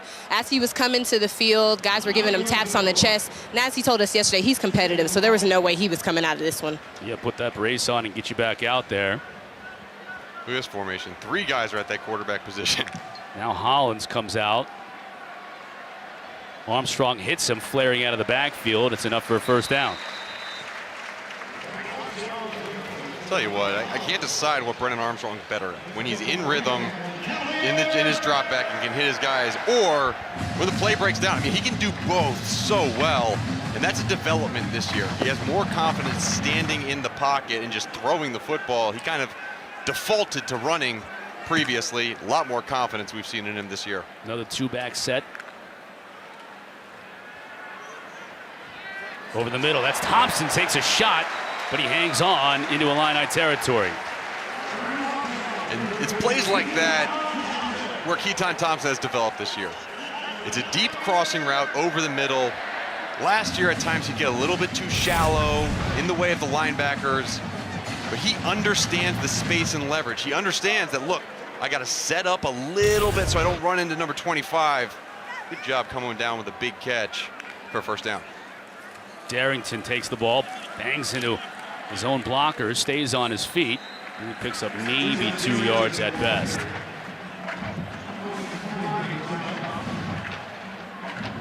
When we talk to this UVA coaching staff and just how they recruit, they want guys who can do multiple things. You see, he played at Mississippi State 2017, 2018 as a quarterback. However, he spent a lot of time on the bench watching. And what the coaches said is, look, he got here and he kind of had the body of a backup quarterback. He didn't have that same stamina from playing every down. Now he has it, and it's producing. Hansen chasing Armstead. Maybe a yard, if that. Taz Nicholson eventually brought him down, and Hansen was chasing him. That play didn't have much of a chance. Illinois defensively has done a good job not letting UVA to get to the perimeter in the run game. One perimeter run that's kind of broke was a scramble by Brennan Armstrong, but other than that, they've protected that edge well, and now at 3rd and 8 with an empty formation, Brennan Armstrong is gonna have to sit and throw off that bad knee. Illinois brings pressure up the middle. Kemp makes the catch. That came on him in a hurry. Whoa, boy. He almost caught that ball with his face mask. He might have stuck in there. If he didn't have a shield on him, absolutely would have. I mean, that bad boy hit him right in the face. In the face. Look at this. Bam. It's such a good job. Armstrong, I mean, this is the ease in which he throws this football. The tight release that he has, it's an improvement from even from last week. He's tightened up the timing in that release. Great job picking up the first. Empty backfield again. Armstrong going to the end zone. Single coverage. Has his receiver Henry, and Henry's making big plays today. Yeah, good adjustment on the ball by Henry, but even better pass. Brennan Armstrong, again, impressive. This is a go route, understanding that the coverage is on top of Henry, his wide receiver. So what am I gonna do? I'm gonna throw an easy back shoulder fade to him, understanding that we have room towards the sideline. Good spacing on the route, good delivery of the football. Wahoo offense, they are driving. They look back in that first quarter of the rhythm right now.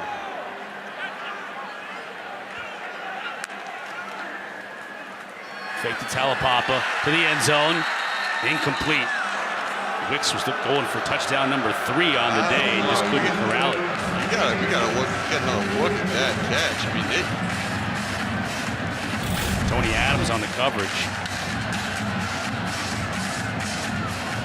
yeah, the ball does come out right when he goes down. Looked like it was tipped. Look at that ball, might have been tipped at the line of scrimmage. Fluttered a little bit in there. Impossible to see from that angle. It's incomplete. Armstrong split out, bottom of your screen. Keaton Thompson taking the snap. Trying to run it in on his own. Bounces off one would-be tackler and scores! Oh my goodness. Wow. We talk about the quarterback position. They've had a lot of different. And Bronco Mendenhall said, if anyone thinks that there's a more important spot on the field than the quarterback position, they're a little bit naive. Well, I would argue that Keaton Thompson in that football player position on the depth chart might be just as important to his squad. Fantastic run on the direct snap and just denying defenders the tackle. Great job getting the end zone.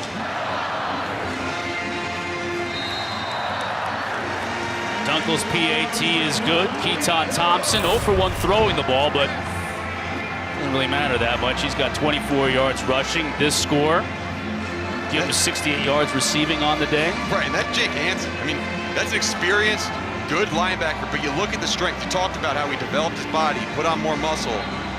I always get worried when running backs, whatever he is, a football player, run high, but he is so good at understanding when contact occurs, either pushing through it or backing off of it. That was a great play. How do you not run high if you're 6'4"? I mean, he's blessed with that kind of height, so...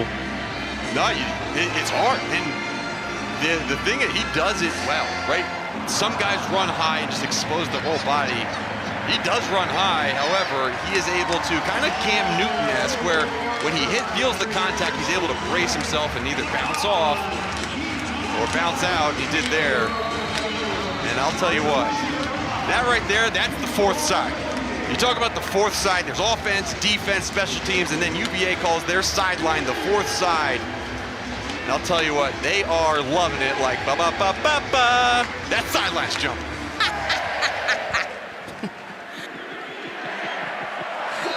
I think we even got Jalen laughing at that one on the sideline. Dunkel kicks it out of the back of the end zone. Virginia with their largest lead of the day at 21 points.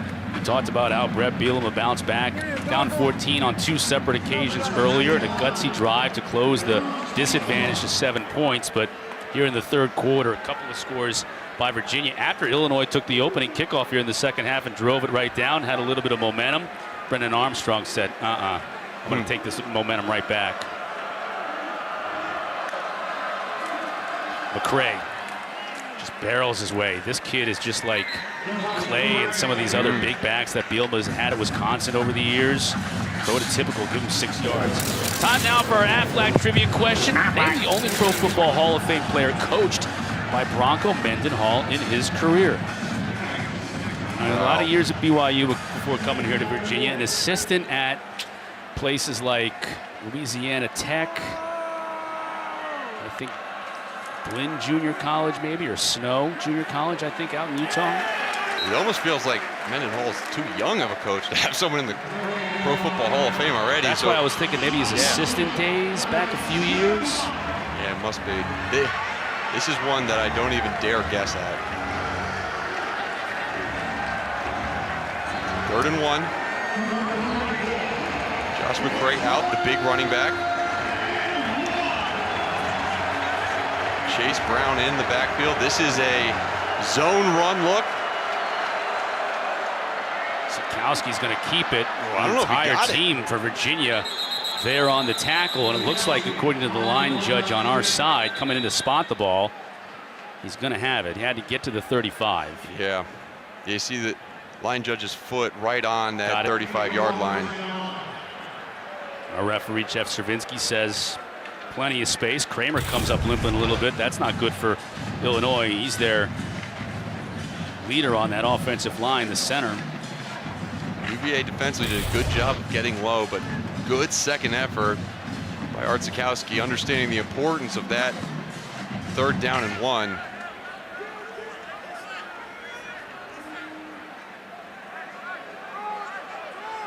Fresh set of downs for Illinois.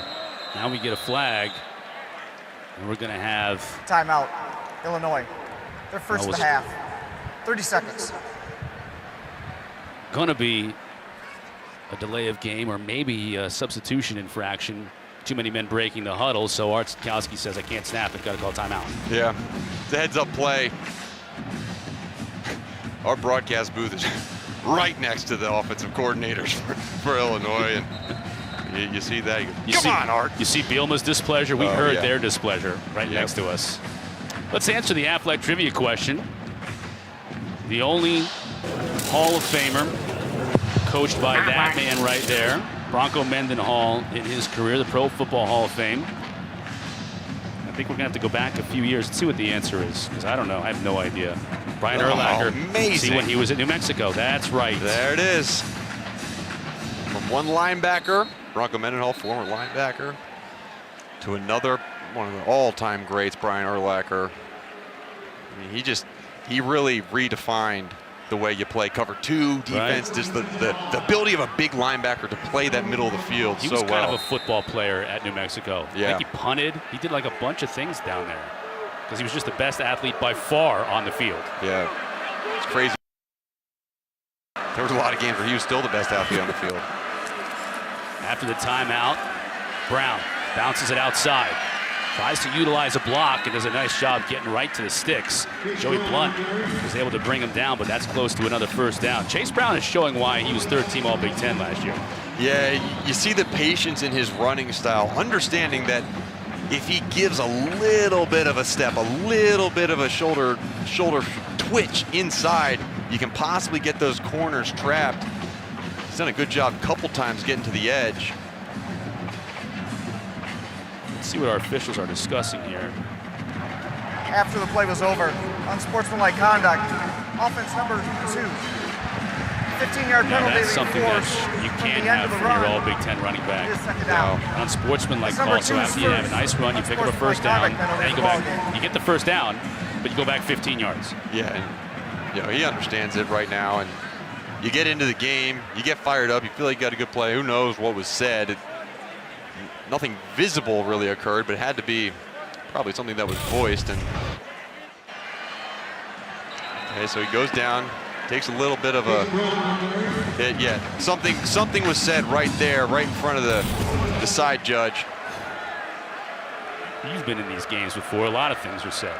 You got to know who the officials are. You can't say it when they're right next to you. That's Norwood. He almost was able to break free. Picks up 7 yards, though, so he got a chunk of those yards back, but still, you talk about behind the chains, you're going to be behind the chains in this situation. Yeah, you look at the stable of running backs Illinois have. They all look the same, right? They're all 5'10", between 190, 210. They all have very different skill sets. You saw Jakari Norwood a little extra burst on that play. Doug Kramer, who's been banged up a little bit here over the last few plays, the center for Illinois, he's down now. The staff there for the Illini taking a look at him. So on that play before the unsportsmanlike on Chase Brown, he wasn't able to pick up the first down. Right. So they moved back. It would have been 2nd and 1. Yep. So they had to move back 15 yards. So now it brings up 3rd and about 11. Tonight at 11 o'clock, speaking of which, join the quartet. Jordan Cornett, Eric McLean, E.J. Manuel, Coach Richt. They'll have the complete breakdown of all 13 ACC games today. It's The Huddle, also live on the ESPN app. So yeah, to clarify, it'll be 3rd and long now. Yep. 3rd and long. Illinois, it looks like at times they're really good at getting to the edge of UVA's defense. The offensive line has really started to learn how to run that zone blocking scheme because they didn't do any of that under the Lovie Smith era. Changed the way they run offenses. They changed the way the blocking scheme is. And right there, Doug Kramer, 3-time captain, he really makes it go. Makes all the calls up front. And he's a next-level player in the NFL. Let's hope this injury is nothing serious. Doesn't sideline him for too long. Walks off under his own power, so that's good. Looks like Julian Pearl is going to come in there. You see him, number 54. They are not very deep on the offensive line. Julian Pearl is kind of their swing guy. He'll play tackle, he'll guard. They'll move Gersati in at center. Yeah. Gersati, the transfer out of Wofford. 3rd down and 11. Virginia showing pressure, bottom of your screen. It's number 13, Hunter Stewart, who got to the quarterback already once this game. Fans here at Scott Stadium on their feet. Pressure coming, they'll get to him. Noah Taylor once again. Noah Taylor. Great job by defensive coordinator Nick Howell. They put their 2 best pass rushers, 13 and 7, towards the bottom of the screen, and they understood, look, we got a guy, Blake Gersati, in a new position at offensive center. They attacked him with the loop. Good job flipping your hips, getting around by Noah Taylor, and came up with a huge sack. And those are the types of things that Virginia just didn't have enough of last season. They had the players to do it, but didn't execute. Great job coming up with a couple sacks this game in key situations. Hayes drives Kemp back inside his 30 where he makes the catch. Angles his way out of bounds. Armstrong coming back in. I mean, Brennan Armstrong, we talked 339 yards last week. We said, man, this guy can't get much better. Well, he's got 333 already today and 4 touchdowns, and he's been efficient. He's been able to find the open man. He's had so much time in the pocket. This offensive line, this quarterback, and the wide receivers have all been working in tandem. There is a very, very optimistic feeling in this stadium right now, watching number 5 behind center. Talapapa. Caleb Tolson makes the stop. Gain of a couple of yards. We're in the final minute of this 3rd quarter. You got to think with a lead like Virginia has in the 4th quarter, we're going to see a lot of Talapapa. He can do everything, but he's not the type of guy who's going to break off a 70-yard run mark, but if you need ball security, you need a running back to move the chains, get you 3, 4, 5 yards. There are very few better than him in the ACC. Yeah, and he's in the backfield with their better pass catcher, Mike Hollins, right now. They started going to this 20 set. Two running backs, no tight ends. They have a whole different package out of here, and this is a pass set. As a receiver, that's Wicks, makes the catch. It's hard to imagine that Brennan Armstrong can hit every single one of these deep balls. I mean, there hasn't been one that I remember seeing that has been off target or too far behind. Really, really good job in accuracy. Finding Dontavian Wicks down the sideline. Wicks has already thrown 2 passes and hauls in another one for UVA first down.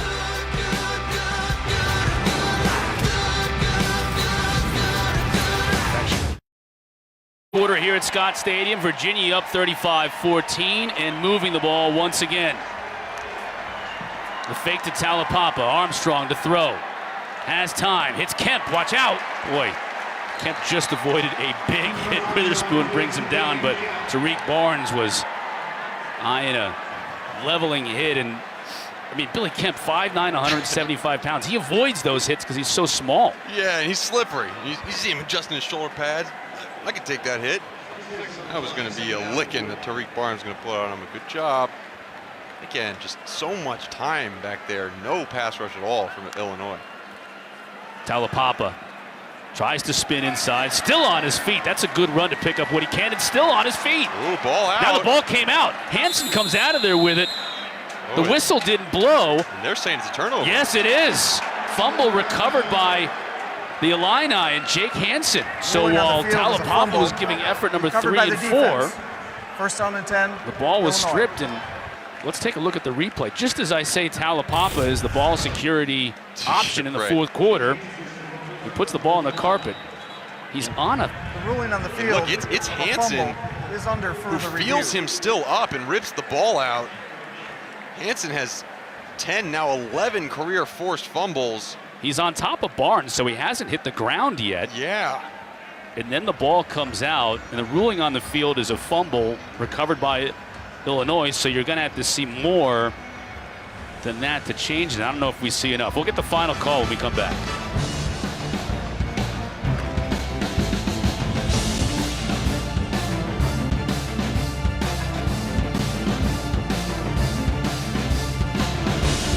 They didn't blow his forward progress down. Right.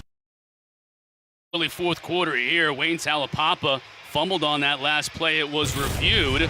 And Tom Herbert, our replay official, says, yeah, not enough to overturn this. It stands. Yeah, you see Talapapa almost laying on top of Tariq Barnes when Jake Hansen rips the ball out, then recovers his own forced fumble. He now has 11 forced fumbles in his career at Illinois, tying Whitney Merciless as the second most ever by a player at Illinois. Such a great name. Such a great name. Merciless. Who's got Simeon Rice has 13. He's the leader. Sitkowski. Now you get it to Williams in space. Makes a couple of men miss. That's what he does. Former quarterback Isaiah Williams, recruited by everybody to be a receiver or a running back, wanted to play quarterback, came to Illinois. Then during the spring, towards the end of spring practice, he went to the coaches and said, I want to switch to receiver, and they loved that because he just showed you his special skill set right there. Illinois wants to move fast. Sitkowski to the outside, connects with Casey Washington. Illinois is really not a tempo team. However, it does seem like Art Sitkowski is more efficient when they're going, no huddle or quick and just throwing the ball. His 2-minute drives have been really productive, and they're kind of in that situation right now. Yeah. Started the fourth quarter down 21 points. And if Virginia isn't expecting it, that's something right there. Cavaliers come with 4. Oh, nice pass. That was right where it needed to be, and Casey Washington couldn't bring it in. Yeah, that's one Casey Washington would love to have back. Good ball by Art Sitkowski. They understood what UVA was doing defensively, playing a little cover 2. Got Anthony Johnson sitting down in the flat. Good ball in the space between the safety and the corner. And able to come down from it. Come down with it, rather. Second down and 10. That's Sandy in motion. Now back outside in the slot. Pressure on the outside, picked up. Sitkowski's got room to run. Ball fake and gets down. I don't even know if I'd call that a slide. That's more like a fall. That's one of those things that, when you know you're going to be a starter, you go to slide school in the offseason. You learn how to slip and slide. Get down. When you're 6'5", 225, sliding is not the easiest thing. It's a long way down. Right. It's a lot of body to get to slide. Chase Big Brown in the third backfield. down. Yeah, 3rd and 4. Illinois needs to turn that turnover into points. And they got to convert here to keep the drive going. Low and converted. That's not going to be, that's close. Depends on where it's marked. I don't think it's enough. That's right at the marker. DJ Barker makes the catch, and the officials ruled. They don't even measure it. They say it's a first. Yeah, it looks like that little orange marker was a little bit farther down the field than the sticks. Good job on the low pass. Noah Taylor, again, dropping out in coverage. Art Sikowski put it right where his receiver could catch it, and no one else. Another quick pass underneath. This time Washington makes the catch, but Nick Jackson is right there to make the stop. Gain of 2. Yeah, that's it. Gain of 2, however. The offensive coordinator is going to be up in the box looking. There was a wide open guy downfield. Isaiah Williams got behind the defense. Let's see if they go back to that play at all. Hit him on the corner route. Sikowski steps up. Knocked away. Washington almost had this one. Defended nicely by Nick Grant and Anthony Johnson, both on the play. Flags are coming in. Got the helmet off in the backfield.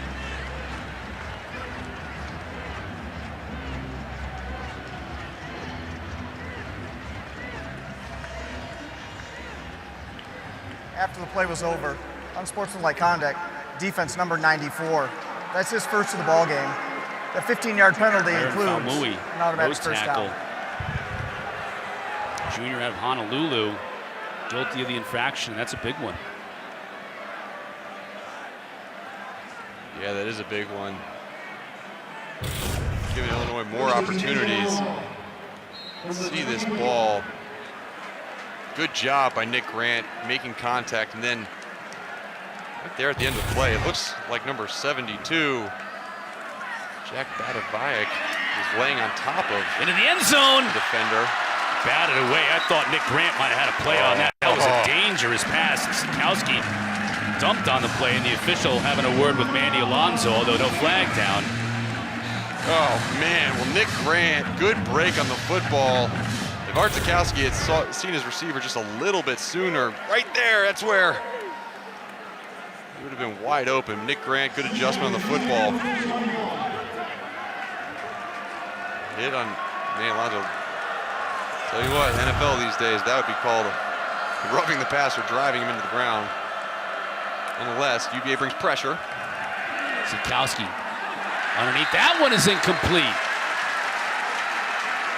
And a nice job by Anthony Johnson. The Louisville transfer has been all over the field tonight. Yeah, he really has. And they've been excited about Anthony Johnson coming into his own in this game. Had a couple good plays, but watch how he's able to fit his hand right in on that left arm of Danny Navarro, just separating the hand from the football. And again, Wahoo Nation is on their feet as it brings up 3rd and 10. Watch number 7, Noah Taylor. He's dropping in the middle. Pressure up the middle. Sikowski almost intercepted, but it's caught by the tight end, and a flag is down. Barker stepped out of bounds after he caught the ball, and you get a flag right near where the catch was made. Yeah, it's probably gonna be on Casey Washington, number 14, as a illegal block downfield. However, to me, if I'm an official, the contact by Anthony Johnson, contact by Casey Washington. Pass interference, offense, number 14. Might have ignored that. Blocking However, downfield on the play. there was 15-yard penalty contact. from the previous Maybe spot. it was initiated by Casey Washington. You're taught as a defender, if you have body position, a wide receiver can't just run through you, can't push you out of the way. So kind of like taking a charge in basketball. Really what Anthony Johnson did there. Brings up 3rd and 25 after a really remarkable catch by DJ Barker. A tough series for Casey Washington. That penalty moves Illinois way back. Yeah, 3rd and 25. Yeah, and we saw Tom Brady a couple nights ago in a similar situation, getting enough yards for a field goal. Let's see exactly what Illinois is doing. Barker won't get nearly enough. Really interesting. We talked to Brett Bielema last night. He referenced that New England, or I almost said New England Patriots with Tom Brady. The Tampa Bay game where they were in the very similar situation, knew how many yards they had to get just to have 3 points. Right now, this is a situation where they need more than 3 points to make a difference in this game. So this is 4th down and 20.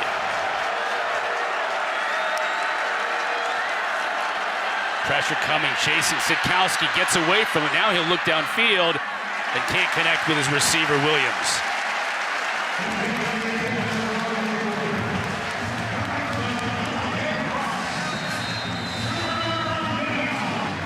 Brett Bielema frustrated. Barker is as well. Virginia up big.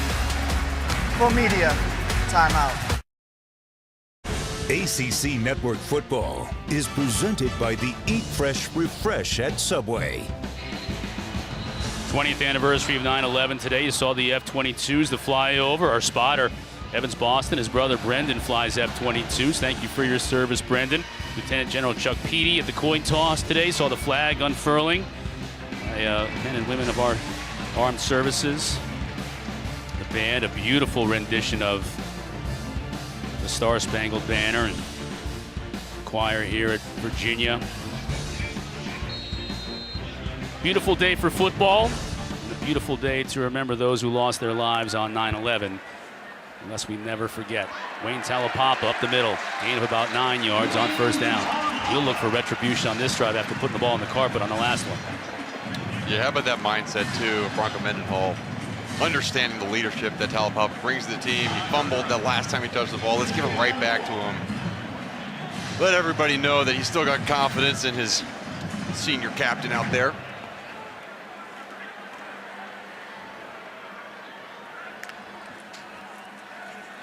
Armstrong, the fake to Talapapa like he's had all day to throw it. Jelani Woods.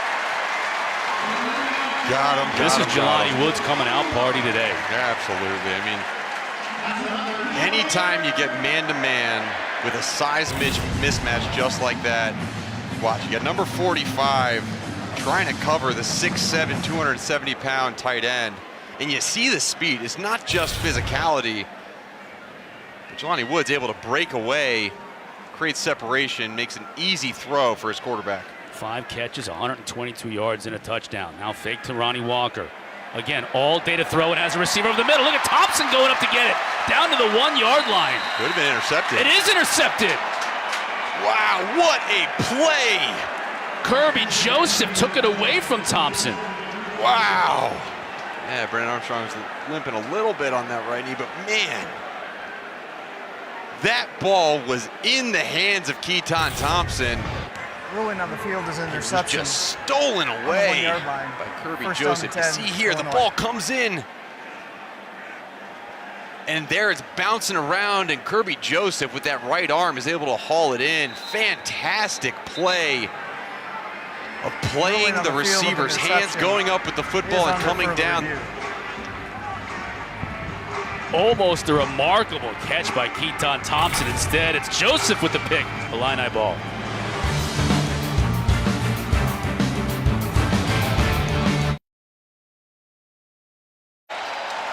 Call was reviewed and confirmed as it was called on the field. An interception. Take another look. Yeah, just unbelievable concentration by Kirby Joseph. He came down with the ball. And the only bad thing for Illinois is that they got the ball at their own 1 yard line. Sitkowski with the give. That's Brown, picks up 5 yards. Blunt brings him down, but they get a little bit of breathing room now. And again, if there's one area that UVA wants to address after this game defensively, it's going to be the edge of that defense. Being stout on the edges. Again, really good push up front. Allowed it to escape out the side. Sitkowski just had to throw that one away. Had some time, but couldn't find an open receiver. I think that's been the difference in this game between these two passers. Sitkowski's had some time. He just can't find anybody open, whereas when Armstrong has time, he finds somebody that gets open. There's Armstrong riding the bike right now. He's had that knee issue after getting sacked in the third quarter. There he is with Thompson.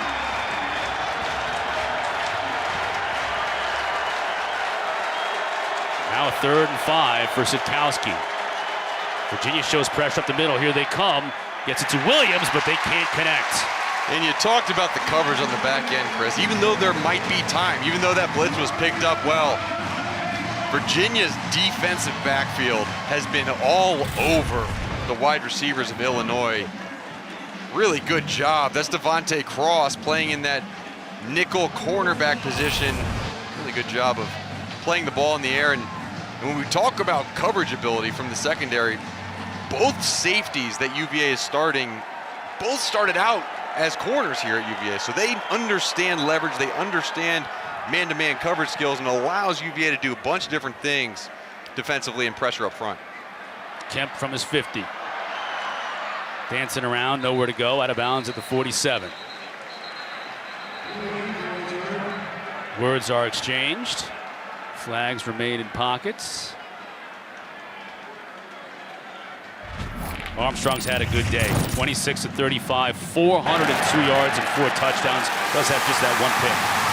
Yeah, I think a good day might be an understatement. He has had a fantastic day, and really it's been led by the emergence of Jelani Woods, their big tight end, with 5 receptions for 122 yards through the air. But you see 9 receivers have been involved. He has spread the ball around, and the amount of players who can be playmakers for Brennan Armstrong, I mean, the list just goes on and on and on, and he's found pretty much every single one of them during this game. 3 of his teammates join him in the backfield. Here's Hollins. Pickup of close to 5 yards and a late flag, several of them. Yeah, it's getting, after the whistle, yeah. Getting chippy down there on the field, Chris, and these players understand the importance of this game. I mean, this is not a rivalry by any means. I mean, you mentioned in the open, Illinois has never played a game in Virginia. However, they understand the importance of these non-conference. Defense, number 92. That's his first of the ball game. 15-yard penalty includes an automatic first down. Isaiah Gray with that unsportsmanlike conduct. It's fine 92 in the middle there. He's on the top side here with Nelson. Yep. Yeah, a little late, a lot late.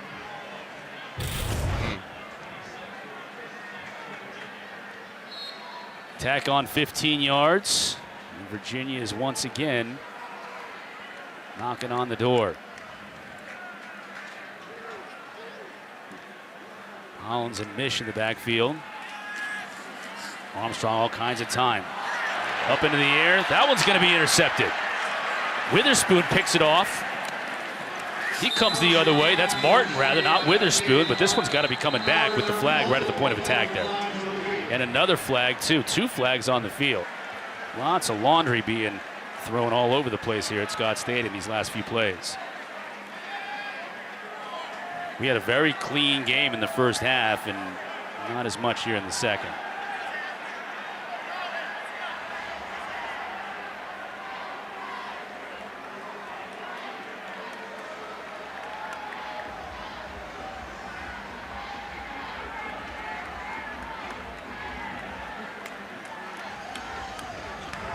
Pass interference. Defense, number 31. The 15-yard penalty includes an automatic first down. During the return, personal foul, illegal blindside Bach. Number 91. That penalty's declined. First down and 10. So a first down after the interference call against Devon Witherspoon.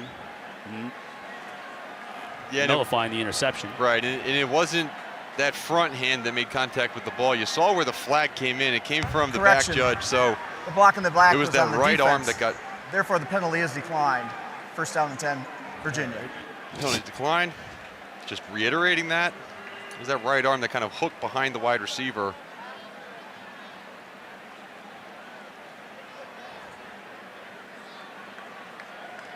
Coach Bielema trying to figure something out. He, of course, was a defensive tackle under Hayden Fry at Iowa. Coach under Barry Alvarez. Coach under Bill Snyder. I mean, some greats. Had a great run at Wisconsin, won 3 Big Ten championships, 5 years at Arkansas before these last couple of years in the NFL as an assistant. Now back in the college game, trying to figure something out defensively on how to stop this juggernaut Virginia offense. Another left flag. Yeah, there's going to be people start getting booted from this game if this continues. And this one looks like it's on Tariq Barnes. And again, a lot of it's verbal.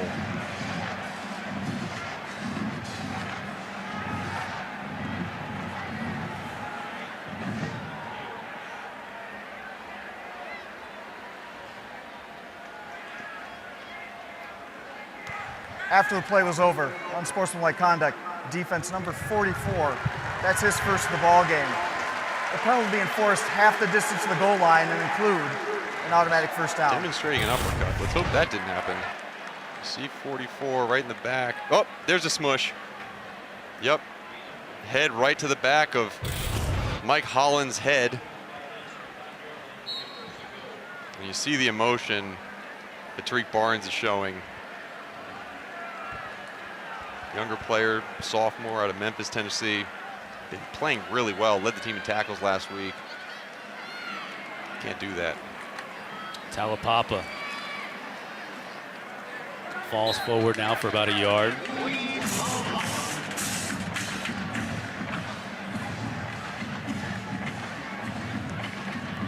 Brett Bielema's a guy, you know, he's seen it all. I mean, he's been a head coach at the highest level. He's been through the ring. You mentioned all the guys he's played for. The chippiness that we see out here right now from his guys, that's something I got faith in Brett Bielema to be able to kind of rein that in, get these guys focused up, but you see kind of the frustration, right? This program is used to losing, but to me, this kind of fight at the end, it shows that they're not okay with losing, and I think that's something that Bielema is going to appreciate. And if you can harness that energy in the correct way, that can go a long way for the future of this program. Yeah, that's the key, is to be able to do that in the right way and be composed when you get into the second half of games, because this team's rebuilding and they've got some nice pieces, but for this year and probably for next year, they're going to be on the wrong side of some of these games in Big Ten play. Yeah. We've seen some good. We've seen the offensive line, especially towards the edge, get some good push. It's been the firepower of UVA offensively. It's just been unmatched by Illinois. Armstrong again under center. Trying to get out to Talapapa, and he scores. Career high 5 touchdown passes for Brennan Armstrong. That's 7 on the year now in 2 games. That's pretty good. Yeah, we talked to him in meetings this week and reminiscing on his high school career. There was a game in high school that he was responsible for 9 touchdowns, and his team lost 83 to 82. I don't know if he's going to hit 9 today, but 5 touchdowns through the air with 405 yards passing. That is a pretty good day for that number 5. 5 for 5. Yeah, I don't think he has to worry about losing this one either, like he did that game in high school. Legend from Shelby, Ohio. The legend grows. Armstrong, touchdown pass number 5 on the day. All Wahoos in Charlottesville.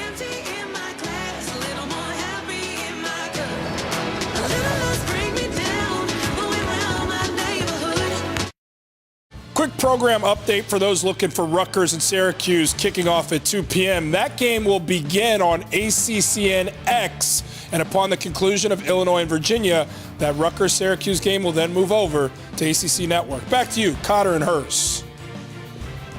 All right, thank you, JC. Kicking off here after Virginia scored their 21st straight point. Justin Dunkel.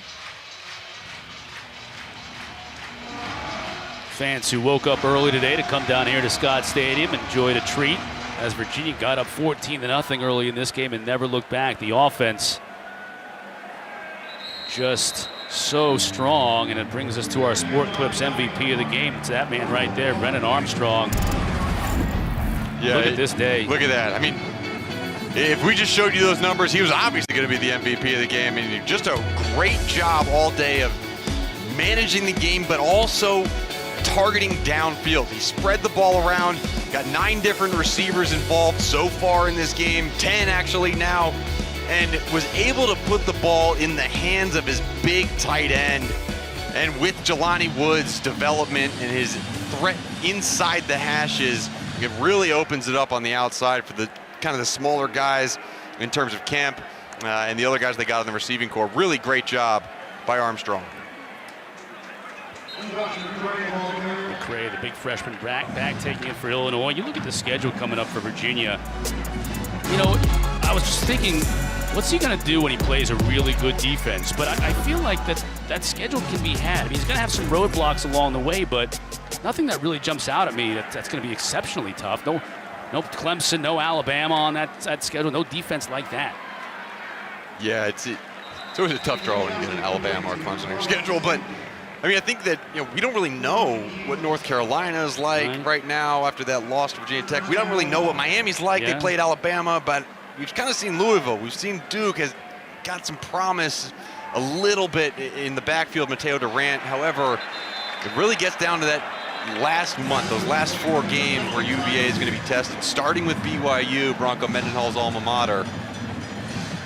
Notre Dame at the end, that's going to be a tough test for them facing that ball be defense. placed But at the spot of the foul. the confidence that this Automatic Virginia first team down. is going to have offensively, I think between now and then, Armstrong's going to put up some numbers. Yeah, he's going to put up numbers. And then also, too, just their style of offense is always going to be different. It's just different than what you're used to seeing. The multiple people that can kind of take the snap and multiple people that can catch the ball and run the ball. So it's going to, it keeps the defensive minds in their rooms studying these trick plays. And sometimes you lose focus on just the basics and fundamentals, and that's kind of what we saw from Illinois early in this game. Sikowski, 17 yards on that completion. So here in the final 5 minutes of this game for Illinois, they made the trip first time ever here in the Commonwealth of Virginia, trying to get something out of it, as they've got a big game Friday night against Maryland back at home. Short weak pressure coming up the middle for Sikowski, and that's a nice catch if it stands. Sandy making the grab just out of bounds. Yeah, we haven't seen as much from Carlos Sandy as I thought. Almost said he might get more involved, but look up front. Good job. Really good job coming up the middle. Yeah, and again, these are some of the backups, the second string UVA defensive front and linebackers, and still getting good pressure on Illinois. Second down and 10 now. Reggie Love in the backfield. That's Sandy in motion near side. Pressure coming. Sikowski got rid of it. Not getting a lot of help from his receivers here in the second half. Now, there've been a lot of drops early in the game, and then we're finishing off with a lot of drops. They're feeling the pressure defensively. Take a look right there, Nick Grant. Nick Grant has had some big plays closing in on the football. Looks like it's about to be caught. He's able to come up, get some big hits, knock the ball out, and on third down, with the second string defense in, looks like they're dialing up pressure. Picked up initially, Sikowski trying the back shoulder throw, and that one's intercepted. Well, wouldn't you know it? We've mentioned his name so many times this afternoon. Anthony Johnson ties a bow on this defensive effort for the Wahoos. And what a pickup in the offseason for Bronco Mendenhall, Nick Howell, and this UVA defense. Anthony Johnson coming from Louisville. Made some great plays on the football, and maybe none better. Got a little grab.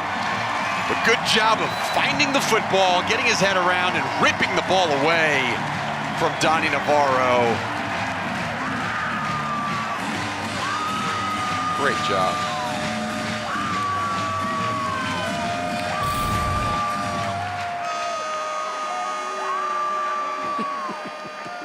And the defense sharing in that confidence as well.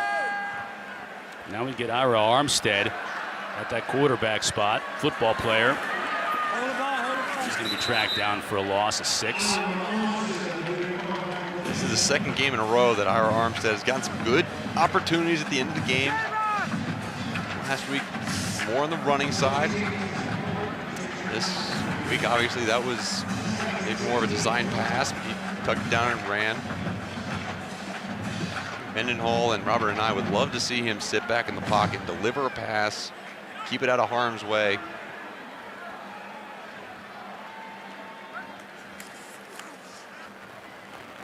Walker stays in the block, and Ira this time again tucks it to run, loses 2 more.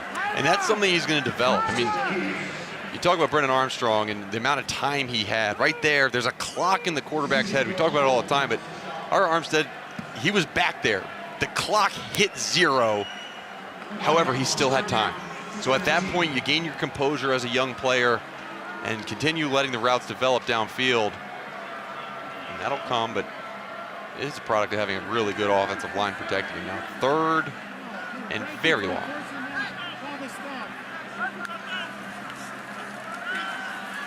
Steps up. Flag down. Incomplete on 3rd down. Holding. Offense, number 55. Penalties declined. 4th down. Sackett Wood, the intended receiver. Penalty against Virginia was declined. As Ira Armstead comes over and has a word or two with the coaching staff. It'll force a punt. We haven't seen Jacob Finn very often. I think this is just his 2nd punt of the day.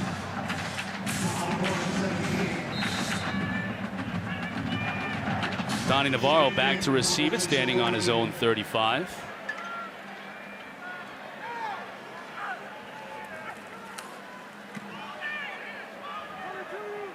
Navarro will let it bounce, take it on the 1 hop. Splits defenders. That's a nice return to midfield into Virginia territory. Well, Bronco earlier in the week said that the goal is always to win the Coastal. They did it back in 2019, although it's been really a revolving door here. A different team seemingly, not seemingly, literally every year winning the Coastal. Yeah, it seems like you spin the wheel and never hit the same school twice. Lately, Virginia was the last one to win it. 2019, remember last year when Notre Dame played in the ACC, there were no sides, there was no Atlantic, no Coastal, everybody just kind of grouped together. But Bronco understands the importance of taking care of business at home, which they're doing today. And then the real test is going to be on the road. And you kind of look at what happened coming into the season. Very high hopes for a lot of these teams. You know, Miami was a team that really high on Miami, didn't look as good, although they played Alabama. I mean, not a lot of teams look good versus Alabama. A lot of teams don't look good against Alabama. Virginia Tech, however, that was one of the teams last week where we all opened our eyes and said, oh my goodness. Bud Foster's gone. However, that Virginia Tech defense is back, flying around. They feel lunch pail as ever. Yeah. Burmeister gives him kind of a look like, a little bit like Brennan Armstrong, can do things with his legs and his arms. He's dynamic. Yeah.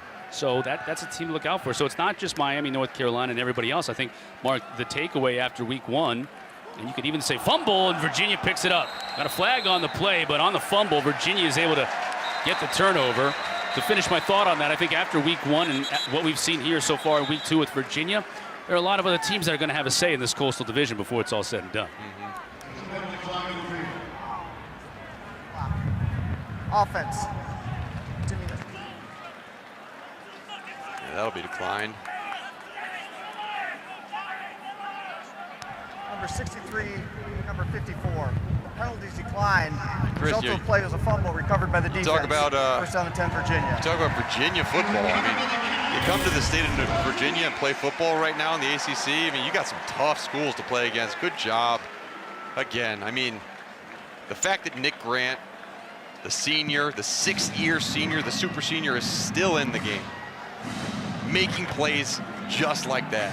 And plays on special teams, too. He's seen the field a lot today. Yeah, and you look to those guys. You look to those 6th-year guys, and some of the young guys say, look, if Nick's out there, if Grant's out there doing that, I can do that too. Really good job by leadership. West Weeks, the true freshman out of Hopewell, Virginia, recovered the fumble to get the ball back to the Wahoos. Devin Darrington on the carry. Inside of 3 minutes left to go in this one.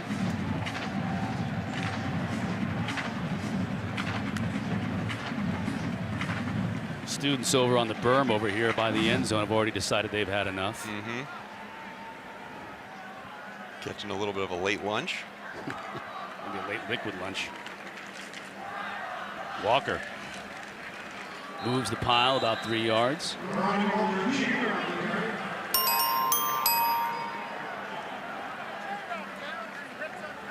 Still a lot of football to come here on the ACC network. Clemson in action, Florida State, the nightcap.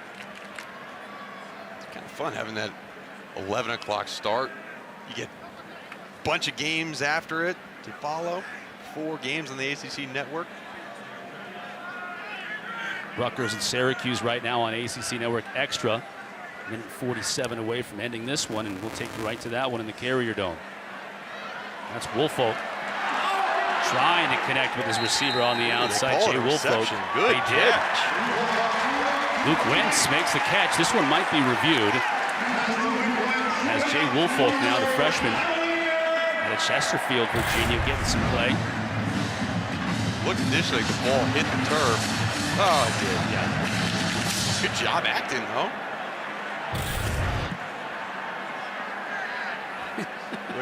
Still getting the accolades of his coaches and teammates.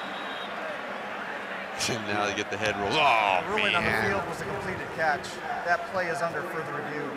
Hoping against hope that that one would not be whistled for review. That the replay official, Tom Herbert, would just say, I want to go grab some lunch too. Herbert's got a job to do though. Here's our Sunday best for tomorrow. We're going to feature the field hockey match between number 24 James Madison and number 14 Wake Forest at noon Eastern, followed by the Sunshine State women's soccer match between USF and Miami. Both right here on the ACC Network and on the ESPN app. One app, one tap.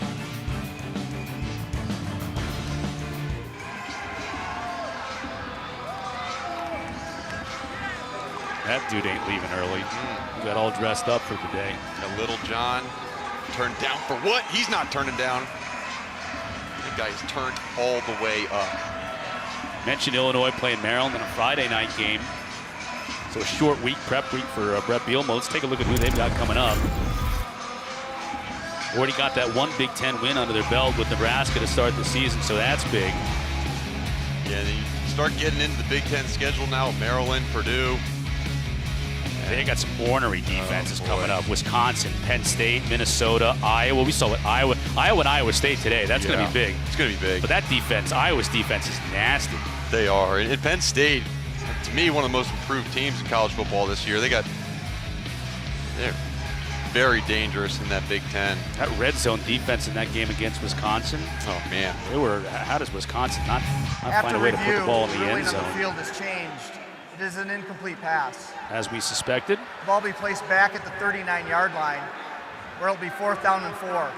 Game clock operator, please reset the game clock to 1:42. 1:42 on the game clock. Wentz will have more opportunities down the road. Thank you. Jay Woolfolk. Because it's within 2 minutes, they'll put some time back on the clock. This year, a rule change. If it's not within 2 minutes and review happens, they don't necessarily need to put time back on the clock. Jacob Finn back to kick in.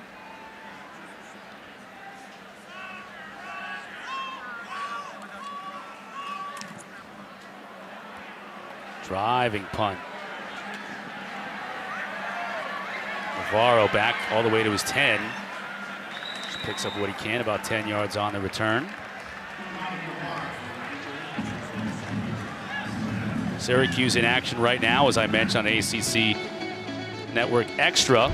Put them over here on linear television in just a few moments. Let's look at some of the running backs after week one. There you see Sean Tucker for Syracuse had a huge game, 181 yards. And Mateo Durant, he is their offense at Duke, isn't he? No, he's the offense.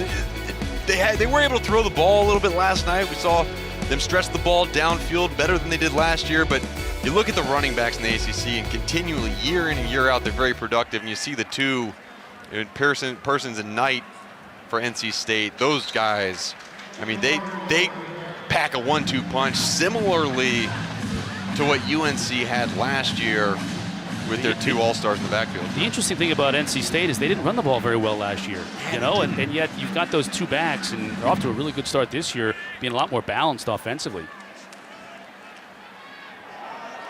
Dangerous pass outside. Yeah, Nick Grant. This guy's all over Still the field. playing. He wanted pick 6 on that one, just couldn't quite get there. And you see what they're doing, too. Nick Grant is the starting free safety. They understand he has, he started as a cornerback. He's back out playing cornerback for a couple plays, covering man-to-man. They want to give him live reps on the field. This is, say anything about Bronco Mendenhall, he is able to look to the future, and he's one step ahead usually in his planning, and That Nick Grant playing man-to-man, that's planning. Another flag on the play. Sikowski connects with his receiver. Now the officials tell us that's incomplete and out of bounds. But let's check the marker too. Pass interference. Defense, number 22. 15-yard penalty from the previous spot includes an automatic first down. Elijah Gaines guilty of the infraction. Interference against Virginia. It'll be first down for Illinois. Well, no one's satisfied with just running out the clock here. Every single down gives opportunity for development.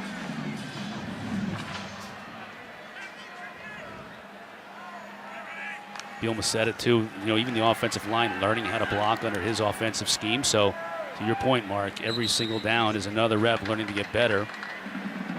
With the Big Ten schedule looming large, starting back again with Maryland on Friday night. Yeah.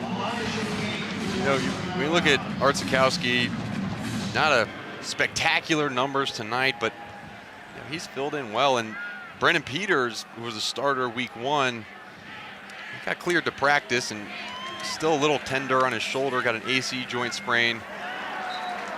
I expect him to probably start next week versus Maryland.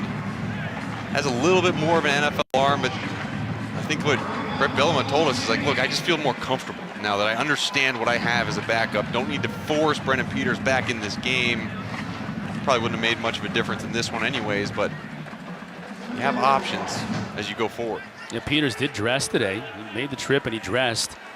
And Bielma said, I could use him in an emergency situation today. We didn't get there as Sikowski was able to presumably complete this game. Another first down. There you see Peters.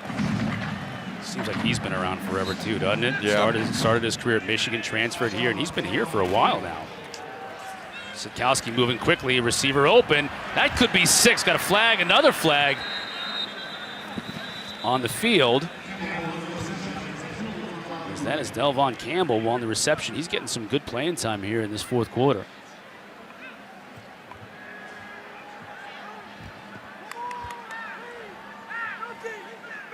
Illegal substitution. Defense, 12 players on the field. Penalties declined. Result of the play, first out. Campbell shaking up a little bit.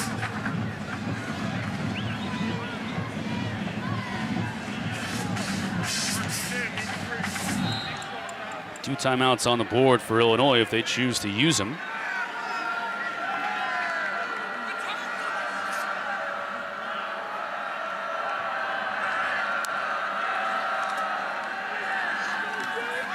Dropped. That's the 5th drop of the game for Illinois. Reggie Love couldn't bring it in.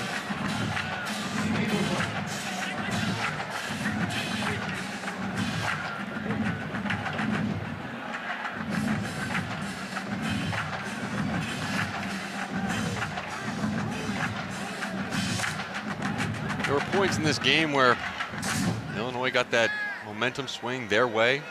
Had some productive drives. Defensively, had a couple good stops. But really, I mean, this game has been UVA's game to lose basically since we started. Since that opening 2 drives went back-to-back easy touchdowns, you kind of just felt that UVA had the upper hand. Yeah.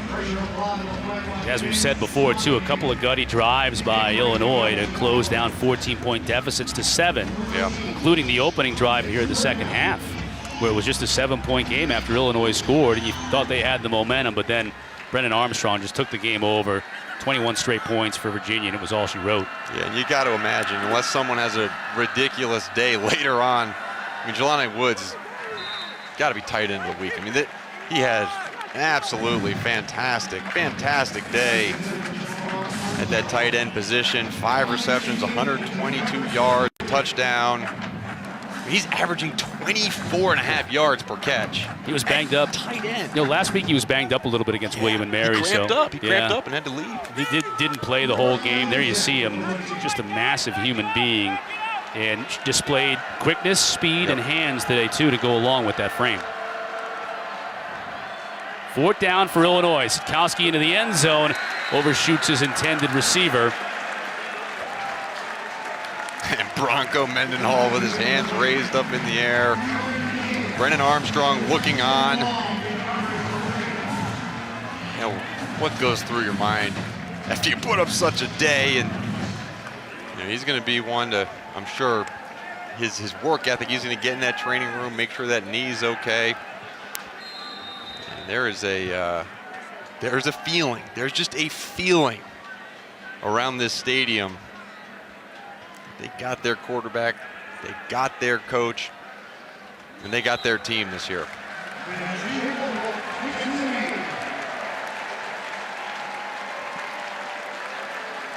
Clock winding down here at Scott Stadium. Bronco walking the midfield to meet Brett Bielema. Successful effort today by the Virginia Cavaliers. Our final score, Virginia 42, Illinois 14. Coming up next, more college football, Rutgers and Syracuse. For Jalen Johnson and Mark Herzlich, I'm Chris Cotter. Let's send you to Mike Cousins at the Carrier Dome.